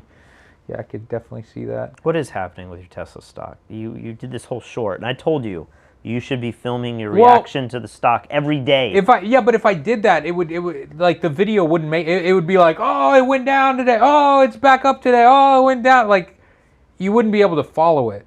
So, I don't know. I'll update everybody in just a second. Cell Judge says, glad you're back. Thank you. Glad to be back. Abel Dubale says, what happened to the Mike Kelly video? Thanks, guys. This was the best thing to happen to me today. I found a leak in my roof. Man, I hate house problems. So I'm sorry about that. We knocked out everything we needed to with Mike Kelly. How does he know about the Mike Kelly video? Because Mike's probably posting stuff on Instagram. I don't know. We also filmed Critique the Community. I just haven't edited it. I'll probably get that done tomorrow. But we have lots of post-production stuff to do with Mike, so it's going to be a while before anybody sees that. But man, we shot some incredible houses. We shot a $36 million house and a $24 million house. And how much? $36 million house. $36 million house. It was crazy. It was crazy. So I think we got some good content coming. Cruiseman's Garage says, COVID engineered to kill off the old and sick. I don't know if you're saying that it was engineered by China to do that on purpose. And if that's like, let's say that woman is right and China did release this on purpose. How did they stop it from affecting their people? Yes. What would they have done? Do they sneak some sort of vaccine in the water supply or something? How do they do that? And then how do we not know that they did that? You Right. know, it'd be like, wait a minute. It doesn't seem possible. All right, I have a question for you, Patrick. I was going to load this video up, but you can ask away. Oh. Want me to show this? Sure. This is you in LA, and this blew my mind. When I saw this, I was like, what in the world? And so I was a little disappointed I wasn't in LA. I was thinking, man, like, I'm missing out on a really fun trip. I'm not part of this project. And then you send me this video, and I'm like, is this just like one little area, and you picked the worst possible thing you could show me? Yeah, well, I mean, there's all these crazy wildfires and stuff out west, and it was disgusting in LA. I mean, there was smoke everywhere. It was hard to breathe outside. It was really gross. Homeless people everywhere. That palm tree wasn't on fire because of the fire. That was just like your everyday palm tree fire down Sunset Boulevard. So I was just walking around before we were filming. I was just trying to like get outside to do something. And I just stumbled upon a burned tree with the foam still there. Like the guys had just finished putting it out. And then all the melted scooters, scooters are everywhere down Sunset Boulevard. It was just scooters, homeless people, and burned stuff. It looks like a freaking war zone in LA. It's disgusting. And this isn't even like we've been down to like Skid Row and stuff where you're like, oh my gosh, this is happening in America. Yeah. It's just super sad. I mean, there's so many thoughts on that, but this is Sunset Strip, which has never really been the nicest part of town either, but it's just wild to I think normally when you're not in the middle of a pandemic and wildfire, there would be businesses and restaurants open, so there'd be other people on the street, but it was just me and homeless people. Like, no normal person was walking down the street because almost nothing was open. I've heard conflicting reports that New York is like this. Like, I've had buddies, Dave Geffen and people have sent me videos of like, here's what the financial district looks like in the middle of the day, like 1 o'clock on a Tuesday. Really? You know, and people are saying like the stores and restaurants are still boarded up and they've chosen not to reopen. And wow. People are saying New York's like really weird, you know, and there's a debate now. Like you had the whole Jerry Seinfeld being like, it's coming back. How dare these guys write these articles? You were never one of us to begin with. New York will rebound. And I have no doubt that it will. But you also see like, places like Kiowa and all these areas throughout the United States are having these massive home sales because people are fleeing these cities like New York and they're buying their dream homes. I don't know. It's just really weird in these towns. I don't think New York looks like LA, but LA is, I don't know. You sent me that video and I was like, man, I'm kind of glad I'm not out there. Yeah, it was pretty gross out there. Although when I was in a $36 million house, I didn't even think about the... I'm sure you didn't. No, I didn't. Oh, here's the question I want to ask you, and you got to be honest. Are you ready to be honest?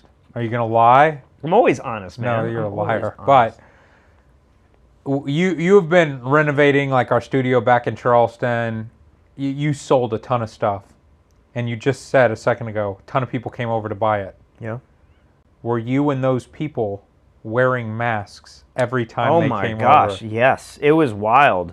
Are you being serious? Well, here's what happens. Sometimes they always knock on the front door because they didn't know where the studio was. And sometimes people would be like on the porch and then I would take the mask and I would open it and put it on.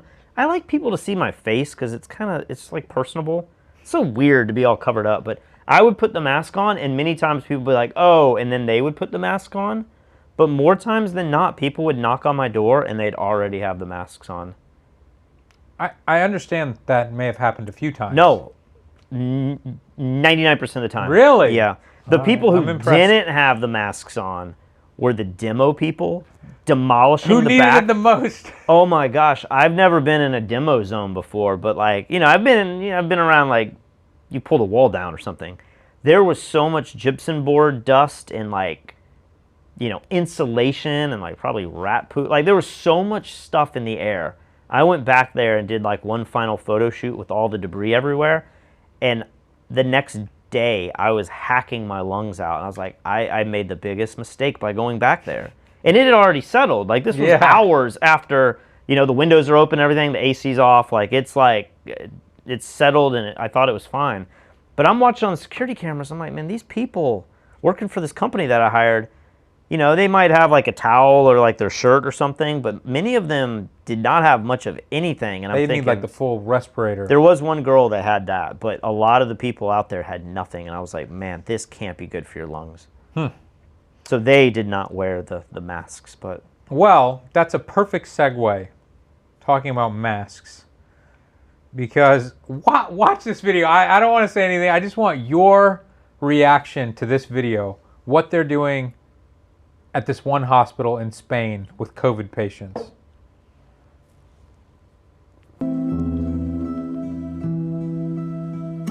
This program includes different activities that are directed to improve the mental well-being and the mood of critical patients. So these are critical COVID patients, okay? So I would imagine they're like just about to die. Our ICU is in the ground floor in the hospital. This specific activity consists in to bring the patients to the Barcelona seafront.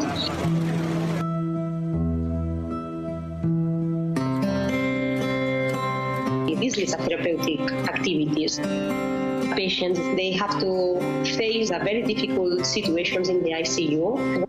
So she goes on and she kind of repeats herself, so I won't play it again. But what do you think of this? This is to help them get sun and maybe give them a chance, or this is like their farewell, like send them off in the burning. I do not understand, because it says at the beginning of this something about humanizing them. It was almost like they wanted the public to see them or something and not be scared of them.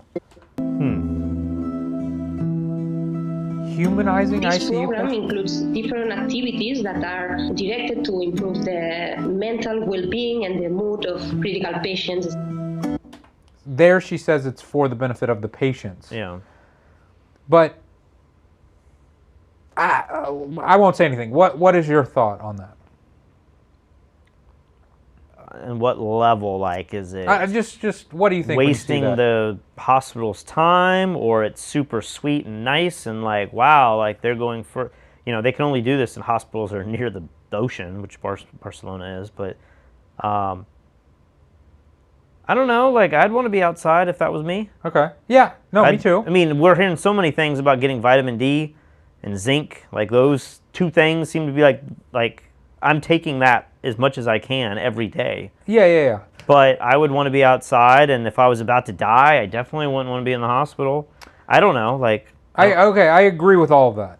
But what comes to my mind is... That's such a... First of all, how many cities in the United States, including Puerto Rico, banned even going to the beach, right? No, don't get me started on that. But then to talk about masks and stuff. These doctors are wearing just the same cheapo paper masks that the guy is, that we all wear when we go out and stuff. Yeah. Everyone says that, like, oh, the paper masks don't do anything. It just kind of, maybe it'll help the droplets stay in for you. But in terms of you inhaling other people's droplets, the mask does almost nothing. Like, it's not going to filter out the virus. Okay. So, just a few things stood out to me. One, I'm also hearing stories. I didn't put any in this coronavirus journal. I'm hearing stories about people coming down with the virus and then going out in public and infecting someone, and then maybe somebody dies, and so now they might go to jail for 10 years for manslaughter. They're making that? Yeah. Because it's like you knew that you had it and you still went outside. The college kid who's there with the cops? Yeah, like if somebody died, he could be held responsible for it. I don't know. But they're pushing this guy who's got it, who's, they're like, you're not worried about it at all? Because So I dealt with this all in Charleston, mainly from Kristen, but a lot of people are all upset about being outside. I just feel like outside, I feel like you're safe. I feel like you could walk around without a mask. I feel like the virus being exhaled by somebody is blowing away and getting distributed such tiny little particles that, like, I think it's all an indoor disease. I think this guy outside is near zero risk for everyone else. Okay. I don't think that's a problem at all. But if that's the case, if that's true, you think that somebody who currently has coronavirus should be able to go to a boardwalk and just, like, walk around in public with a mask on? I don't think that's smart. I don't think it's... I don't know if it's smarter. I don't know that that's... I would say, like, walking in the woods is fine. Going bike riding by yourself in the woods is fine.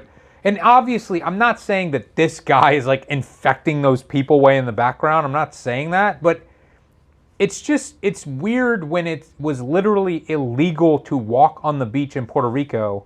And then in Spain, when they're having a spike, they're like, let's bring the COVID patients outside to the beach. It seems like the opposite logic. I think there's too much nuance in all of this. Like, the idea of banning people on the beach is so that they're not partying and throwing footballs and congregating and, like, sharing drinks and touching each other and all this stuff, which I think is there's good agenda behind that, but I think it's also a little silly. Okay. But I don't think that... I don't think it's that big of a deal. So then my other question is the paper masks. We have certainly seen in Italy, we've seen footage from China of these doctors dressing in these hazmat style suits. Yep, I had people on my flight yesterday in hazmat suits. And then we hear, remember when we talked to that nurse or doctor in Sweden, and she was like, I don't wear a mask at all. Yeah. I just, maybe she had a face shield, and Yeah. she was like, that's all I deal with when I'm putting the nose swab up. And I'm like, when I had the nose swab, I started hacking all over my doctor. In Charleston, the doctor who gave me my first like serious nose swab test wasn't wearing a mask. He didn't care. And he was like in his 60s. Yeah. He didn't care. And he's dead now. He could be. But these people are wearing the paper masks and pushing this dude around. I just think this is zero risk. You're outside. But they pushed him from the inside. Like, this is their outfit that they wear when they're dealing with COVID patients. But if he's got the mask on, he's the risk there. If he has the mask on, like, the mask, the virus can go through the mask, but it can only go through it can only get airborne through, like, water droplets. So it's this thing of, like, the virus itself is smaller than the openings of the mask, but is it smaller than the water droplets? I understand. I'm just saying, like, he has to eat.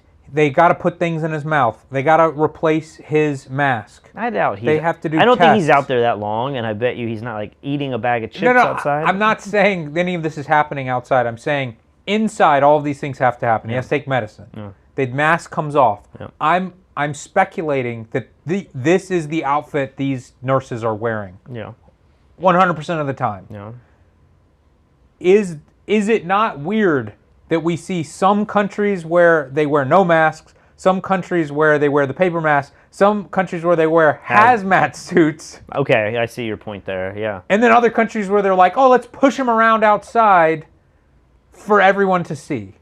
Is it not strange? Am I crazy? It's strange, and I wish we had the answers to all of this stuff, you know? I wish we just knew what was acceptable and not acceptable, and we could all just do it. But unfortunately, it's like the science is not there yet, or it is there in the East, but for some reason we're failing to look at Singapore and South Korea and China and be like, that's the right way to do it. It feels like the science is there from previous outbreaks, but somehow we're still in this world where we don't know how to handle it. I don't know. It's all very strange to me. I got one more clip. This is Fauci getting... I have 1 more hour before no more alcohol for 30 days. Oh, yeah. I'm cutting it off. I'm not going to cut off alcohol. But you have the option. You at least will be able to say, unless you do this diet we're doing. I'm going to do 1,500 calories a day or less. So That's you could my still, diet. you could drink I could. beers all day if you wanted. I could. I could have 1,500 calories of straight liquor. I can't do any alcohol. The chair now recognizes for 5 minutes Mr. Jordan. Thank you, Mr. Chairman. Dr. Fauci, do protests increase the spread of the virus? Do protests increase the spread of the virus? I think I can make a general statement. Well, 500,000 protesters on June 6th alone. Yeah. I'm just asking that number of people, does it increase the spread of the virus? Crowding together, particularly when you're not wearing a mask, contributes to the spread of the virus. Should we limit the protesting? I'm not sure what you mean. How do we say limit the protesting? Should government limit the protesting? I don't think that's relevant to... Well, you just said if it increases the spread of the virus, I'm just asking, should we limit it? Well, I'm not in a position to determine what the government can do in a forceful way. Well, you make all kinds of recommendations. You make comments on dating, on baseball, on everything you can imagine. I'm just asking you, just said that protests increase the spread. I'm just asking you, should we try to limit the protests? No, I think I would leave that to people who have more of a position to do that. I can tell you... Government stopping people from going to church, Dr. Fauci? Yeah. Last week in the Calvary Chapel case, 5 liberals on the Supreme Court said it was okay for Nevada to limit church services. Justice Gorsuch said it best. He said there's no world in which the Constitution permits Nevada to favor Caesar's Palace over Calvary Chapel. I'm just asking, is there a world where the Constitution says you can favor one First Amendment liberty, protesting, over another, practicing your faith? I'm not favoring anybody over anybody. I'm just making a statement that's a broad statement that avoid crowds of any type, no matter where you are, because that leads to the acquisition and transmission. I want to be like Jim George, is that his name? He's like such a douchey guy, like the way he's approaching this. But I see valid points in what they both are like. They're both trying to get at each other, and it's like, I don't know what the solution is here, but I see what Fauci is saying, but I also see what Jordan's saying, and I'm like, I mean, how are we saying that you can't do certain things, but I don't know. I think it's like people outside their spheres trying to like bring them together. Yeah, so I heard a clip of this on a more conservative show that I like to listen to, and they were making it sound, at least their take on it was like, oh, Dr. Fauci, he's so fake, and you can tell he's left wing, and like he hates people going to church, but he loves the protest or whatever. Yeah. And when I heard that, I thought, oh, that's too bad, because Dr. Fauci, he always just seems like a scientist to me who's just trying to kind of say what he knows. He's not really telling people what the laws should be or anything.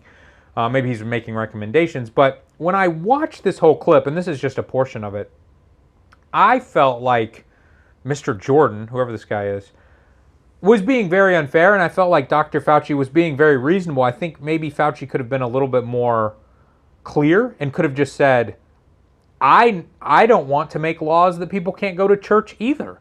That's up to lawmakers. Yeah. But I can say that more people crowded together will spread the virus, and if it's indoors, it's even worse.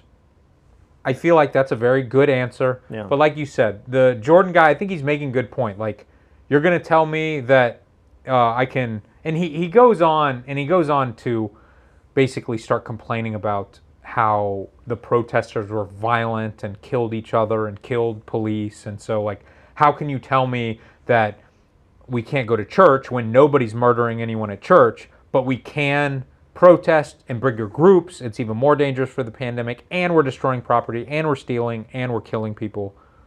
Yeah. This isn't right. But I think if Dr. Fauci just said, like, I don't make these rules, and one thing, if church was outside, I'm sure it would be allowed, and the protests are happening outside. So, I don't know. I see things from both sides, but I lean towards Fauci's side on this. I felt like his answer was more reasonable than the other talk show made it seem. I've been talking to so many wedding photographers, and they're all like, man, all the weddings are back. They're all doing them. And every wedding is the same. Everyone shows. Maybe there's like venues and states are like you can only have 50 people. You can only have 100. I don't know if anyone said you can only have 100. 100's like a lot of people, right? Yeah. But you can do a smaller wedding, and people are going beyond the numbers, and there's no one there to ticket or to stop the wedding. So I've had friends that are shooting 200-person weddings, and I don't know if there's a law not to do that or not, but if there is, they're still doing them anyway. And they're like, every wedding's the same way. Everyone shows up with the masks, and they're like elbow pumping. And then by the end of the night, the masks are off, and everyone's just partying like normal. Yeah. And you were making the argument that like, oh man, people have coronavirus and they're being wheeled out, and like people are being charged for murder or what were you saying? Like you could do jail time if you killed somebody. I don't know. Like I've never seen this with the flu. The flu is half as deadly as coronavirus. For young kids, it's way more deadly. Has anyone ever been charged for giving someone the flu and then that person died and then you were responsible for it? Isn't it kind of the same thing? Maybe AIDS is like that. Like if you have AIDS I have heard stuff and like you have sex with somebody unprotected, like you are responsible for them getting it. But I don't know that that's ever passed on to the flu. So then where is coronavirus and all this? Is it, that's a good point. Are you responsible if I have a wedding and then somebody gets sick at the wedding? Can you ever prove? This is what my dad was trying to say. He was like, if somebody gets the virus and they say I worked on their mouth in the dental office, can I be held liable? And there's their insurance and, malpractice. And I was like, how would you ever prove that that's where you got it from? It seems impossible. Well, there is some news story that keeps going around, and I thought it was in Maine. I could be wrong, but it's something like this one wedding has now been proven to have infected X amount of thousand people and killed 7 people not at the wedding. Yeah, Have you read that? Kristen's been talking about this. Okay. And I've been saying, how do you know that the people that went to that wedding got it at the wedding and not from the other high-risk activities they did? Exactly. Yeah, it was like, I read a little bit about it, and they were saying, well, somebody who worked at the wedding worked at this other venue, and somebody else caught it there, so they assume that they got it from the wedding. And I'm like, come on, that's not Yeah, I don't know how you would realistic. draw that conclusion. I mean, with sex, it's a little more, unless you're so promiscuous that you're like, you know, who's the baby's daddy? You know, like you got to do a genetic test. I don't even know how you do that with viruses and prove that. I think they said, I mean, we were talking about this months ago, that you can, the virus is mutating or something, and we can see in different countries how it's different and maybe where it's come from. But I don't know if you can see it person to person. Yeah, I don't know how that works. I don't know if you can do that with HIV. Can you say, like, man, I've been having sex with a bunch of people. Like, who did I get it from? A bunch of people with AIDS. Which one gave me the worst AIDS? Yeah, I don't know. Maybe. I haven't heard of that. Before we wrap this up, I know we're good at opening these doors that lead to whatever, but what is your take on Ruth Ginsburg passing away?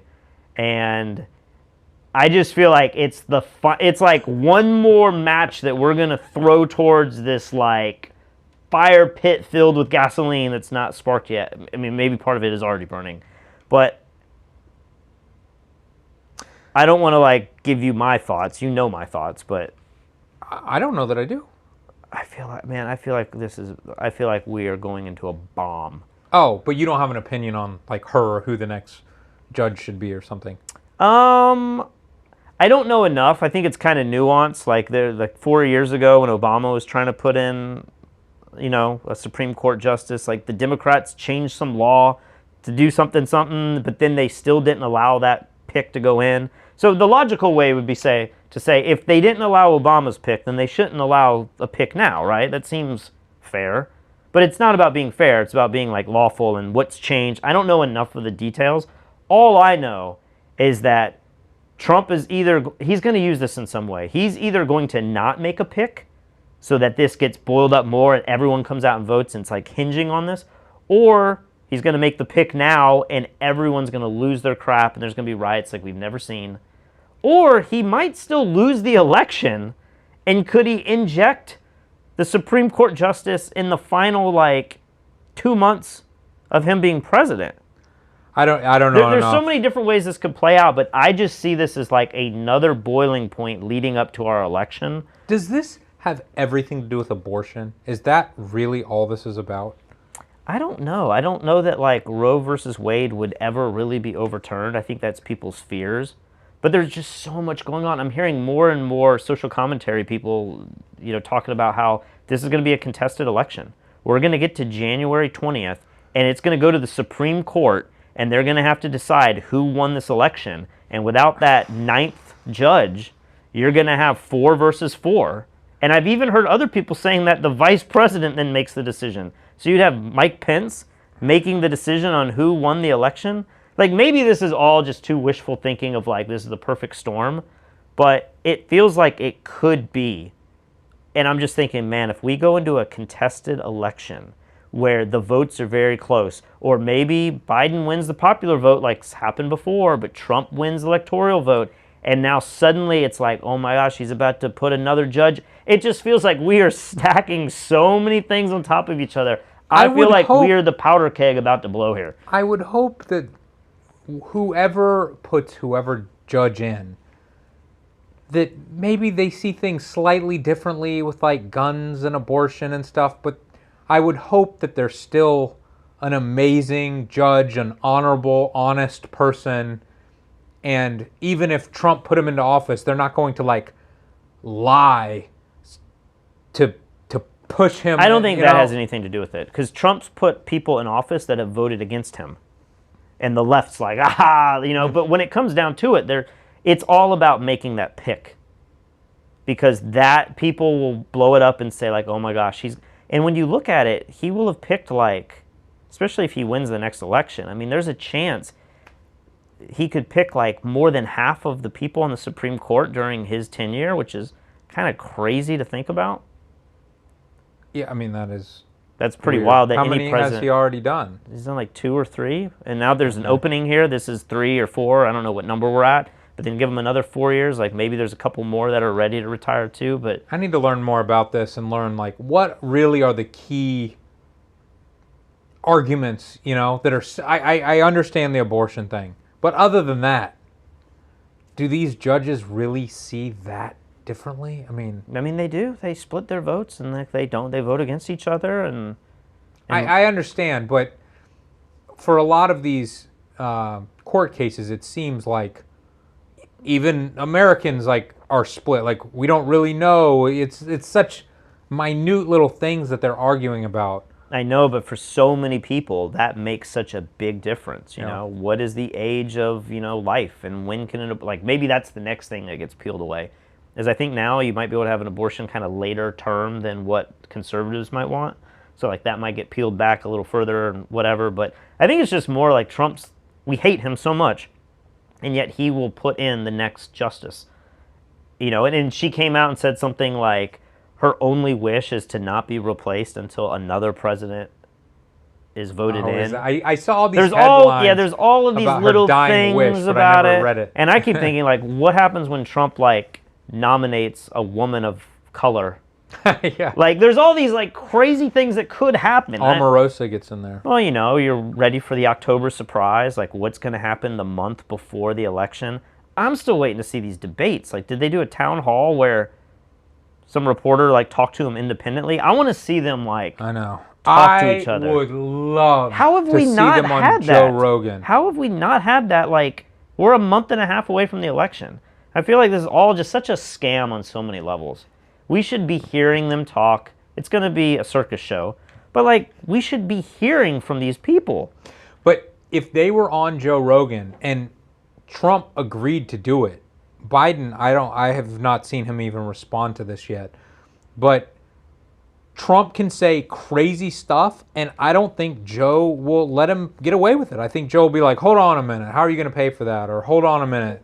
I don't know. What does that mean? I've seen Joe interview some pretty liberal people, like Bernie Sanders and stuff, and he's like, man, what a great idea. Like, he just kind of floats the like, oh, yeah. I agree, but Joe said specifically, and I don't know if this would be able to be pulled off, he wanted to have fact checkers like on site. Yeah. So somehow, like if you told some lie or you were wrong about something, then a few moments later. That's how it should be done. Yes. I mean, I say I want our debates. Like, how are we being scammed out of not having a debate? But the debates themselves are a scam too. Like they do not hold them accountable, and they get to talk over each other and not answer the question. And I feel like that would be an amazing debate if you actually had fact checkers there. And, yeah. But I don't know. I just get more and more nervous. I've been telling people we won't decide our wedding is happening in January until after the election. And so many people are like, what are you proposing? That the virus is going to just disappear after the election? And I'm like, I don't know that it's going to it's definitely not going to disappear. There might even be a second wave, and it's horrible. Yeah. But I do think the coverage of it, if Biden wins, is going to drop off significantly. Like, that's one of those predictions I'd like to put on film right now so that we could see down the road what happens. But I feel like coronavirus is, we're displayed as like the worst country, and Trump's done such a horrible job. I don't think he's done a great job. I'm not going to give him credit for that. But I think if Biden wins the election in a large way, I think going into 2021, I think we're going to be talking about coronavirus a lot less. Well, and Fauci Fauci just came out and said we will not get back to normal until the end of 2021. So that means like we are really in the middle or beginning middle of the virus. Yeah. And if the election is in a month and a half, then like Biden's going to have to deal with all of this too. And I'm really curious to see if the narrative somehow changes. But it sounds like you are planning your wedding around like what the news cycle will be on rather than the actual statistics of the danger of the virus. I mean, I have to make a decision near the election anyway. So I'm like, why don't we just like see what happens? And I mean, I don't want to say, because Krista might be watching, what my deep thoughts are. I mean, I think we're both leaning in the same direction, but so many things to consider. Like, will the state allow gatherings of a certain size? Will our friends want to take the risk and travel? There's a lot of teachers that are thinking they may go back to actually teaching in school January. And a lot of people are saying if you travel anywhere, you have to do a 14-day quarantine, and that's your own vacation days. Like, we're not paying you for that, which is kind of silly. I've had this argument too. It's like, if you're in a hospital working right now, or you're a teacher going into class, is it that much riskier to say, like, I've left the state and came back? Like, doesn't that seem like you're in the hospital. Like, I know nurses who are like, I can't leave the state and fly because then I'd have to quarantine for 14 days. And I'm like, you're in a hospital all day with sick people. With a paper mask Like, on. why is that a big, like, that just doesn't seem like, you know. Now, if you go to Panama City Beach and you're doing, like, beer, you know, bongs with multiple people, then yes, you should definitely quarantine. But if you're already out in the public working and you're a service, you know, worker, like you work at schools or in a hospital, it just seems kind of silly to me that, like, getting on an airplane is, like, so much riskier that you now have to quarantine, whereas you're meeting with, like, 100 children every day. I thought you were saying it was the opposite. You're meeting with 100 children every day, so you can't travel to other states because the other states don't want you. That would make sense, but that's not what's happening. That's not what you're saying. They're saying if you leave, like a lot of people can't, at the beginning of this, I was saying, come to Puerto Rico. This is the best place to quarantine. Come down here, vacation, everyone's working from home, you know, or maybe you're going in every now and then. But a lot of people, Kristen's mom said, I can't come down there because they're telling me if I leave the state, I have to quarantine for 14 days before I can go back to work. And at the time, they were kind of going back to school, you know, early on. Even though Florida is significantly worse numbers-wise than Puerto Rico or Georgia, you know, neighboring You're going to a lower risk state. Yes. Yeah, it's things like this that just don't make any sense. So all I was trying to say was, like, I have to weigh what the venue will do, what my friends feel comfortable doing, what the state is willing to do. Like, economically, like, I still don't really know what's going on with unemployment. Are people getting checks and stuff? Like, I have to worry about, are friends going to feel like they can afford to come to my wedding? Like, there's so many things that are not going to be, determined in the next month and a half. So maybe it's better just to wait. But I don't know. I'm so curious to see, like, come March, will it just be like Biden handled the virus perfectly and it was, like, what's going to happen if he wins? There's so many questions. Is Trump, I'm hearing now Trump might get impeached again before he's even out of office. For what? I don't know. Something to do with, like, what he's about to do with the Supreme Court or the ballots, or I don't know. Oh, my God. It's so crazy. Yeah, I mean, I've heard multiple people say it's usually, like, you know, the very conservative side that's like, the second Biden becomes president, the virus won't go away, but the panic will go away because they just won't talk about it anymore. Yeah. You know, and so it's like, of course the kids have to go to school. Like, what do you mean? Like, yeah, it's a little dangerous, but, like, living life is dangerous. So we're going to do it, and we're going to have some masks and hand sanitizer, but, you know, like, that's what humans have to do. We have to weigh our risks. And I used to think, like, oh, come on. That's ridiculous. I don't believe that. But I am starting to believe it a little bit. Well, the other thing that a lot of people are saying is that the election will be so contested, we won't know who wins, and there'll be riots in the streets, and the left will be like, we won, and the right will be like, we won, and no one will concede. And I'm like, I don't think that's what's going to happen. I think if Trump wins, I don't think the left will concede.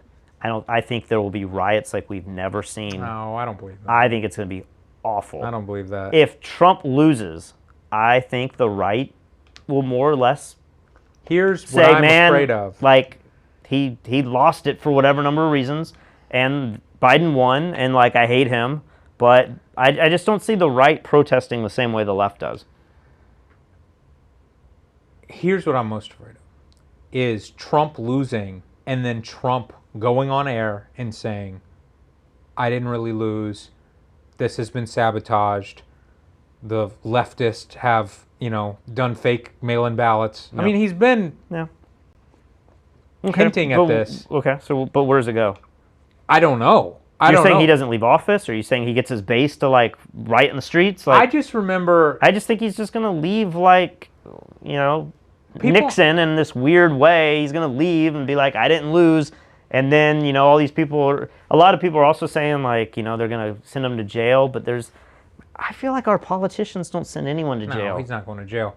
But I just remember a few months ago, maybe even a year or two ago, I saw stuff on CNN about how, like, Trump, you know, he's not going to leave office, and he doesn't even want just 2 terms. He wants 3 terms. Like, he's going to figure out a way to... And I'm like, come on. Like, you're being so ridiculous. Yeah. You know, Trump is not that bad. But then you watch what Trump says, and he's like, the liberals want the mail-in ballots because they're going to have fake names and they're going to make this a fake election and the fake news is going to help them and it's not going to be. I mean, he's basically warning us ahead of time that if he loses, and he did this with Hillary too. But he's planting the seeds. He's planting the seed. He said that with Hillary. He was like, when I lose, it's because it's been a fake, fake poll, fake ballot, blah, blah, blah, blah, blah. But then what happened? He won, which was a surprise to everybody, and then suddenly all that stuff I said didn't actually happen. Yeah, exactly. It's just like the, birth certificate thing. So, I don't know. I have never been worried about that before, but watching what Trump is saying recently, I'm like, damn, maybe he's kind of warning us. Let's catch up on some of these super chats here. I'll go backwards. Steve Robertson, welcome back, gentlemen. Steve sent us a picture of his new C8 Corvette, the new one. It's pretty sweet. I wish I had just bought one of those instead of shorting Tesla. He sent a picture where? To our F-Stoppers Facebook account. Oh, okay. Zachna says, welcome back, soy boys. Welcome back, Snowflake. Photog Mike says, our next Supreme Court justice will be Ted Cruz. God, I hope not. That would be awful. That guy, man. Wasn't he the one that was like, if you talk bad about my wife, I'll sock you in the jaw because I'm a tough guy, against Trump, and now he's like Trump's best friend all of a sudden. Dude, the stuff Trump said to Ted Cruz, he accused Ted Cruz's dad of being the assassin in the JFK murder. Yeah. Like crazy stuff. And then the big one, oh my gosh, let me go on a little rant here. Have you seen the Lindsey Graham stuff? About him saying that you can quote me if the next president is going out of the Supreme Court. I hate Lindsey Graham too, being from South Carolina, and I'm like, dude, how do you have an? I think he's already trying to find some way to weasel out of it. I haven't heard his response to that. I haven't seen it written out in a clear way, but I've seen him tweet or something come out to where he's saying like, we will, we'll put somebody up for nomination, and I'm like, how can you even? There's just no honor, man. Yeah, it's awful. Gosh. All right, David Penner says, what does Patrick think of the Sony a7S III, and has Lee's opinion changed at all since he made the video about it? I've hardly used the a7S III. You have never used the a7S III? I think I had to use it for a few things. I have. I just can't tell you, like, what. No. I've used it for something. It's not out yet. The A7S. Oh, the S3. The S3, not the R. You made a video about it? I think. I thought maybe we made a video about it. I thought we went live and did a video about it. I don't know that we did. Was it that long ago? I thought we did. We didn't have any specs. Like, I can't tell you how many megapixels it is. Does it, like, maybe I just ISO is going to be a big one? I have no idea what I know nothing about that camera. Well, the truth is, like, I don't really care about cameras anymore. They all are good enough to do whatever. There's sometimes where you're like doing something and you're like shooting in an aquarium or out of a plane, and you're like, I wish it could do this one little thing. That would make my life a little easier right now. Autofocus. But I don't care at all. Like, they're great. Go buy a camera 5 years ago. Make awesome pictures. There's no excuses. That's true. I just did a video where I'm shooting like ProPhoto strobes on an iPhone, which is pretty crazy. It's a little silly. But I'm like, man, it's better photos than I took the first year being a professional photographer. Like, literally, my D200 with whatever strobe I had probably looked worse than the iPhone with a ProPhoto Lite sync to it. And I made thousands and thousands of dollars shooting 20 weddings the first year of my career. And who cares? I'm so over it. But I'm sure we will review it when we get it. Normally, I would be over it as well. Funny thing is, I literally bought an A7S III today. And I believe it's hopefully going to show up. How much is this camera? It was very expensive. Do you want to take a guess? The S3, I'd say $2,500. $3,500. $3,500 for the S3, and it's the low megapixel? Yeah. What is the number? Of megapixels? Is it like 12 or 14? Okay. 12. And then with tax, it was like another $500. So I just spent $4,000 on this camera today. I'm not 100% sure I'm going to keep it, but I at least want to do some tests with it and see. What do you have? The R3? Is that what I thought? A7 III. Oh, you just have the 7. I hate their naming system as well. But yeah, I'm excited. I'm excited about it. I don't know if I should be. Like our GH5s, we own 8 GH5s. They are incredible. Really, the only thing they don't do well, they don't do shallow depth of field that well because the sensor's small, and they can't do autofocus. So they suck so bad. The Sony's better at both of those things, but the GH5 can shoot at 400 megabits per second, 10-bit color. We've never used that feature once because of what we do. I mean, we make YouTube videos. We're not making the next Hollywood movie. But with this new Sony camera, I want to shoot in 10-bit. I want to learn how to shoot in the S-Log. I want to do the LUTs and stuff. So you want to do it until you do it, and you're like, this is a nightmare. Yeah, you might be right. It's like when you can't get it to look as good as just what the custom curve you put on it. Yeah. But what is Sony's what are they doing with the optical stabilization and everything? Like that was the big. Good. Oh, that's why this is something that's pretty exciting as well. So the new cameras have a gyroscope in them. You got to see this video that was posted on F-Stoppers, I think a week or two ago. And basically, you cut off the stabilization in the sensor and the lens, so everything's stuck solid. And you just walk around and you take shitty-looking video. You come back on the computer and you run it through this program that Sony gives you, I think, and it uses the gyroscopic data and warp stabilizes it in post, but it does a way better job of stabilizing than the sensor and lens can do. How? Well, it's because it just can keep zooming in, right? So But if the sensor isn't global and you have some shake, like there are going to be frames where like weird stuff happens that if the sensor and the lens were optimized and moving, it wouldn't have that crazy smear and lines that aren't straight. Like the software is going to have to say lines that are bent. You have to make them flat. So no. So the rolling shutter is much better on the A7S III. It's almost non-existent. It's kind of like our GH5s. And then you have to shoot with a fast shutter speed. You can't shoot with a normal shutter speed, or else you would see the motion blur when. Well, then yeah, if you want that look, Yeah. you know, and a lot of people hate the fast shutter speed look. Right. So it's not perfect. You can't do both. You can't use because the gyroscope can't accurately map with a moving element in front of it. Yeah, the gyroscope knows where the camera is in space, but can't know where the camera is and the sensor is moving opposite. So it's pretty interesting technology. Photog Mike says George Soros paying the people at the Foxconn factory in China to print illegal ballots, all voting for Joe Biden. Of course. Like this is the world in which we live right now. That sounds retarded, but I'm like, is that true? I could actually see that being a headline today. Like when I think of all of this, I'm like, the ballots can easily be manipulated, but so can going in person. Like there's been flaws in all of this. Sure. Last election, what were they saying? Like Hillary was bringing busloads of people over state lines. You know, like we know all of this stuff can happen, and it's maybe debated on how much of it actually happens. Before that, we had the hanging chads in Florida, you know. But there's got to be a way, like with some kind of dual authentication, dual, what am I trying to say here? Authentication. Yeah, like, or with like crypto, you know, like with blockchain, or there's got to be some solution to this that's like foolproof. Obviously. I mean, the fact that we have freaking like internet bank accounts linked to our emails. I know, but you still are seeing people that are getting the stimulus checks and their parents died 2 years ago. You know, you see these weird things like this. You see the guy that got, when we have on our show, a guy who got like $3 million instead of $1,200, and he was like, man, I had $3 million.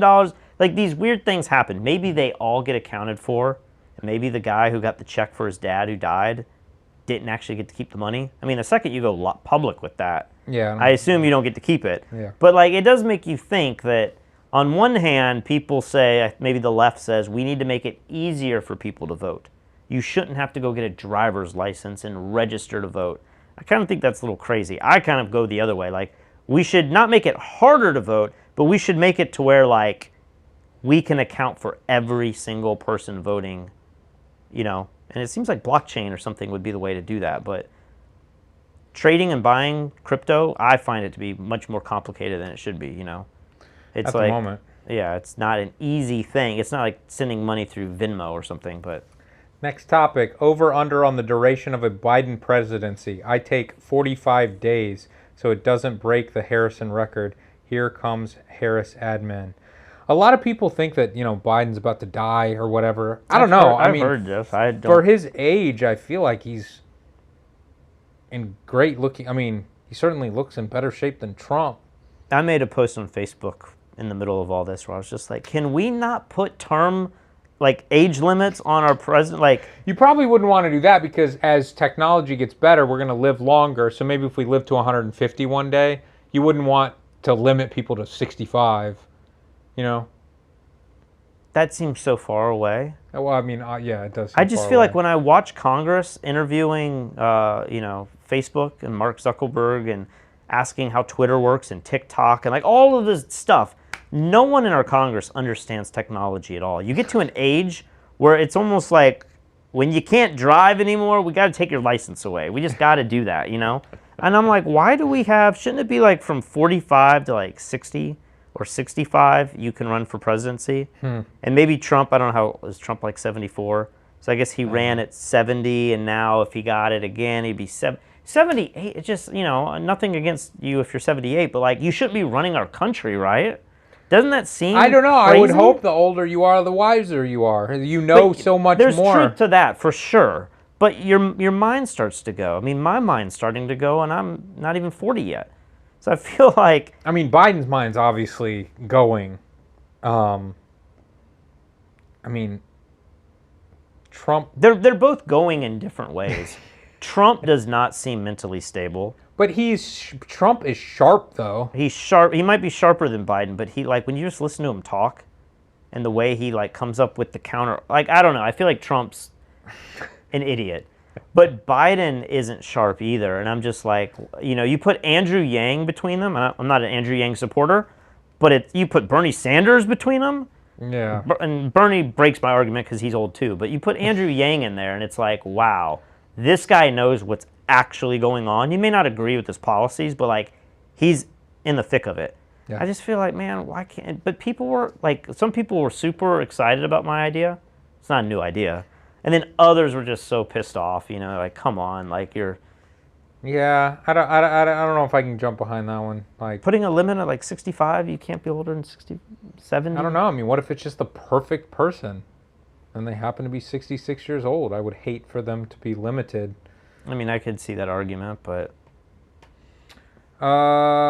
Cruiseman's Garage says, voter ID and vote in person, problem solved. I agree. I don't understand the whole no voter ID thing. That just seems so crazy to me. Well, the argument is it's very hard to get an ID. You have to take time off your job, and you have to go. And How do you have a job and you don't have an ID? Like, I don't believe that. I tend to believe that the argument same is thing. bull. My argument is, gosh, it's gonna piss off some people maybe, but like I feel like if you can't get an ID, then like are you capable of casting a ballot to decide who's going to run our country? Yeah, like if you can't run your life to get an ID, that's fair. Then like should you have a vote? People don't like to think that. I feel like we should limit the number of people voting, and maybe I'm included in the group that doesn't get to vote.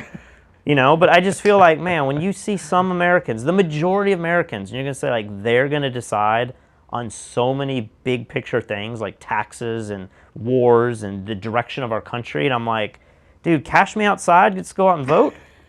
Like, it seems crazy to me. Like, I don't know that I'm 100% behind every person gets a vote. But that's what America's based on. But if you have to go down that route, you do have to verify who you are.